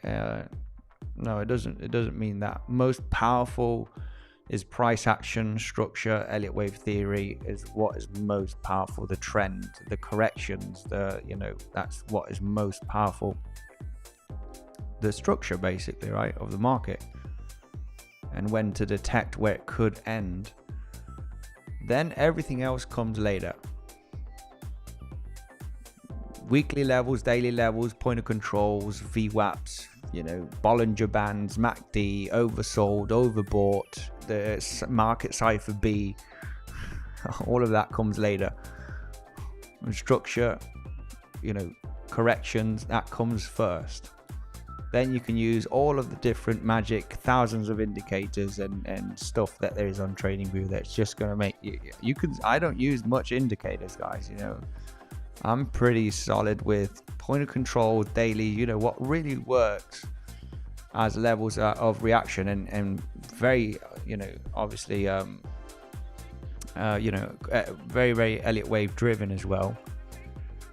You're not going to see me with many moving averages on the chart, and MACD and RSI and all of that. You're not going to see me with that.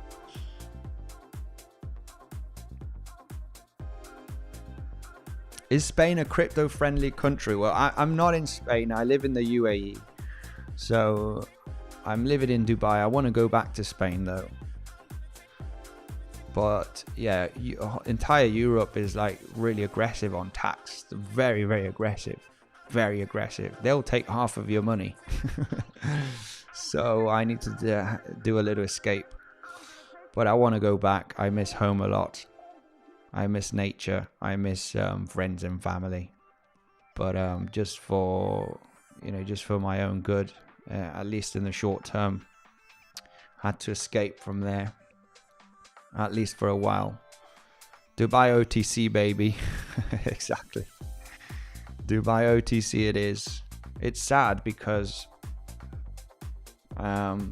Spain is the most beautiful country in the world. It definitely is. I miss Spain a lot. And the food, the way of how people are, the friendship, how people are friendly. They like to go out. They like to meet, in the street, in the bars, and have a good time. We people from the south, right? Portugal is kind of very similar. Portugal is very crypto friendly. That is very true, Crypto Cowboy. Portugal is. I have taken into consideration to go to Portugal. ¿Cómo estás, amigo? Muy bien. Prasad. RS6, muy bien, all good. That's messed up. 50% tax. I mean, it's in US it's also like that, I think, or even more. North of Europe is even 55 to 60% tax. So yeah, and Dubai for the moment is 0 for any tradable, any trading tax. Crypto gains, trading, that's 0. So, estoy aprendiendo español en la escuela en Alemania. Johnny, much love. That's awesome. Learning Spanish in a German school. People food, it's so hard and never even lived there. Dubai is the best, man, especially if you have a family. Just chill there and holiday in the summers. People thought it so hard and never even lived there. Very true. I mean, Dubai is great. I have to say, everything works very nice. It's very clean. It's very safe. It's tax friendly. The summer is insane though. Summer gets to almost 50 degrees between June and September, and it's insane. It's really hard to live here in the summer. Most of the people do leave Dubai in the summer. But it's a city. I've never been a city guy. I'm a country guy. And the city, the traffic, the noise, the people, the malls, it's too much noise, man. Too much noise. I want to chill, man. This is for people that are hyperactive and they're like in the ball here in Dubai with noise, traffic, massive events. You can go to there's Andrew Tate did fight the other day. Go and watch that. Right, there's so many events and so many stuff going on here, which I enjoy going once in a while, but it's not my thing, right? It's not my, I like animals, I like nature, I like to have a barbecue outdoors, breathing fresh air, not breathing dust every day. So there's the pros and cons, right? Pros and cons. What can we say? Andy the Turtle. But yeah, the air quality here is something that is definitely an issue. We are in Spain at the moment, but moving within weeks to Dubai and Thailand. Patrick, my man. That is awesome. I've been a couple of years already here in Dubai, and it is an awesome city. It is awesome, really. Super safe as well. All depends, right? If you're more of a city guy or more of a country guy, right? Which is So you escape for tax purposes. Why don't you contribute in your country that gives you free healthcare and education for your children? If you really make money, I guess you're not that successful. Ooh. Man, that was a little bit of a stab. You know, there's been ways, I've looked into it, but I am looking to go back to Spain and pay tax. Okay. Haters gone hate. Yeah, I know. I've done my research. Don't worry. You know, I've done all of my research and I've done all the homework that I need to do. But that's a very good take. Here, obviously, you know, you do have the free education for children and healthcare, which is a very, very good benefit in Spain. Spain has one of the best healthcare in Europe, I would say, and it's actually quite good. Have you studied in the US for college? No. Not me. I'm not sure if you're asking someone else. Europe, there's something called tax optimization. I know. But yeah, I am looking to go back, and I'm happy to, you know, sometimes money is not everything, right? So we all pay taxes when you do some shopping, fill the car, rent a house. Very true, you know. Very, very true. And that's the other way around. You know, I'm pissed off if I make, just out of random number, right, $1 million in a year. You are paying $500,000 in tax. So, I mean, you know, just to round it off, it becomes more of a situation when you make more money is when you want to leave, not when you make 100k a year or 200k a year. You know, that's fine, you can pay tax on that, it's not going to be much of a difference. But it's when you get to making more money that if you make 2 million, they're taking 1. You know, it's big numbers, right?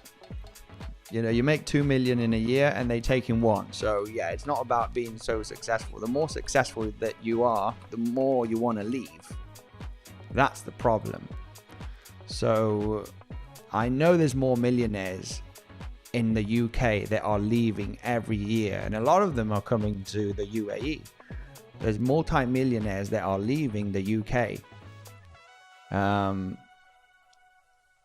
So why are they leaving if they are multi-millionaires anyway? Well, you know, they have their reasons, I guess. So, Andy, you are so good. I'm learning a lot. Saludos desde Mexico. Luis Martinez, much love. Guys, we just really... is Dubai cheap? It can be cheap. It can be expensive. You know, you have many options, of course, here to... Andy, look at the CBD. Yeah, we're just going through the comment sections. Andy, guys, stop. He's a free man. He can live anywhere he wants. My taxes go down the toilet. Or weapons for war, but not in schools or healthcare. Very true. Philip, I mean, I guess you're talking about the US, right? But Mark Dutch is here, the legend. Much love to you, my man. Much love to Mark Dutch. Yeah, just going through a bit of comment section here. Man, I'm happy to talk about personal life as well. You know, it's just I don't get offended from anybody. Dude, come back to the UK. Someone needs to pay for my benefits. Channel. Much love, my man. The only reason why I don't like Spain because we're Diogo Jota died, but I do support Real Club Deportivo de La Coruña. Vamos, Crypto Cowboys. Real Club Deportivo de La Coruña. That's insane.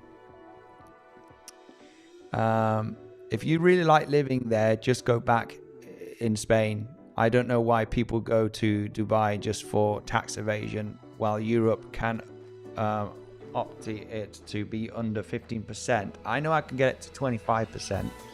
15% in Spain, I don't think so. And still contribute to your country. I've contributed to my country a lot, and I love my country a lot. As you call it, the most beautiful country in the world. Absolutely. My game plan is to go back there in the future. So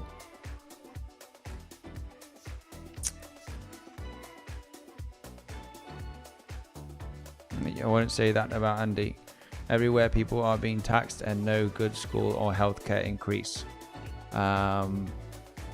Yeah, that's the thing as well. A lot of people are, I want to go to Spain or Portugal next year. Mark Dutch, awesome, my man. This is the problem right now. It is true that many countries in Europe are, the healthcare and education is really crumbling down. 20, 30 years ago, it was better. And even 40, 50 years ago from that, it was even better. So there's definitely been some major issues here with they are cutting down. There's a lot of corruption as well. Spain is actually quite corrupted. Many countries in Europe, and that's why you feel sad. Is it actually going for better or for worse? And there is some corruption going on, and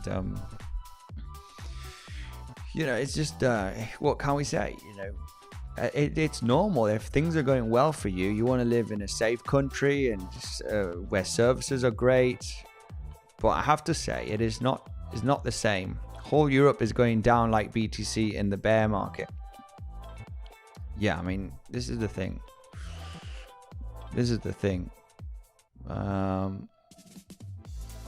It's nice if you have a good life and you have a good income and you're basically making decent money to live in a great place. Dubai is actually pretty great.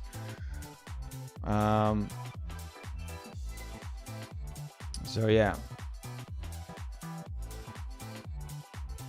Anyway, let's go through. I studied Spanish for 5 years in high school in Australia, even though we have no close Spanish speaking countries. I can't remember much of it. We'd have been better of learning Chinese.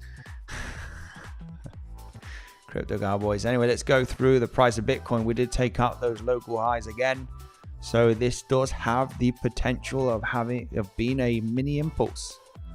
We got a potential mini impulse here to the upside. Potential mini impulse. Potential finish structure. Bounce here. Still maintaining that long position. As mentioned, I am going to give the chance for Bitcoin to recover in the next couple of days. Santa rally might happen, guys. If we get above 90k. We'll see. We'll remain in that long position for the moment. If we do get a very corrective, choppy range here, I will consider adding to this position. We will be back with more in tomorrow's live stream. Thank you very much for joining today, smashing up the like button. Thank you very much, guys. Let's see tomorrow. Tomorrow the 24th, Christmas Eve. We'll do a live tomorrow. Maybe not the 25th, but tomorrow, 24th. The market never shuts down, at least for Bitcoin. Much love, legends. Thank you for joining, smashing up the like button. I will see you guys tomorrow. Take care. Whoever joined that long position with me today with the current plan, man, we catch the exact SFP of that low. My goodness. Pretty awesome entry with a possible projection to go higher. Thank you, guys. Much love. Stay safe. Trade safe. Thank you, Mark Dutch, for joining. Much love, my man. Much love to everybody, okay? Mark Dutch, the legend. Crypto Cowboys. Much love to everybody, okay? Thank you. See you tomorrow.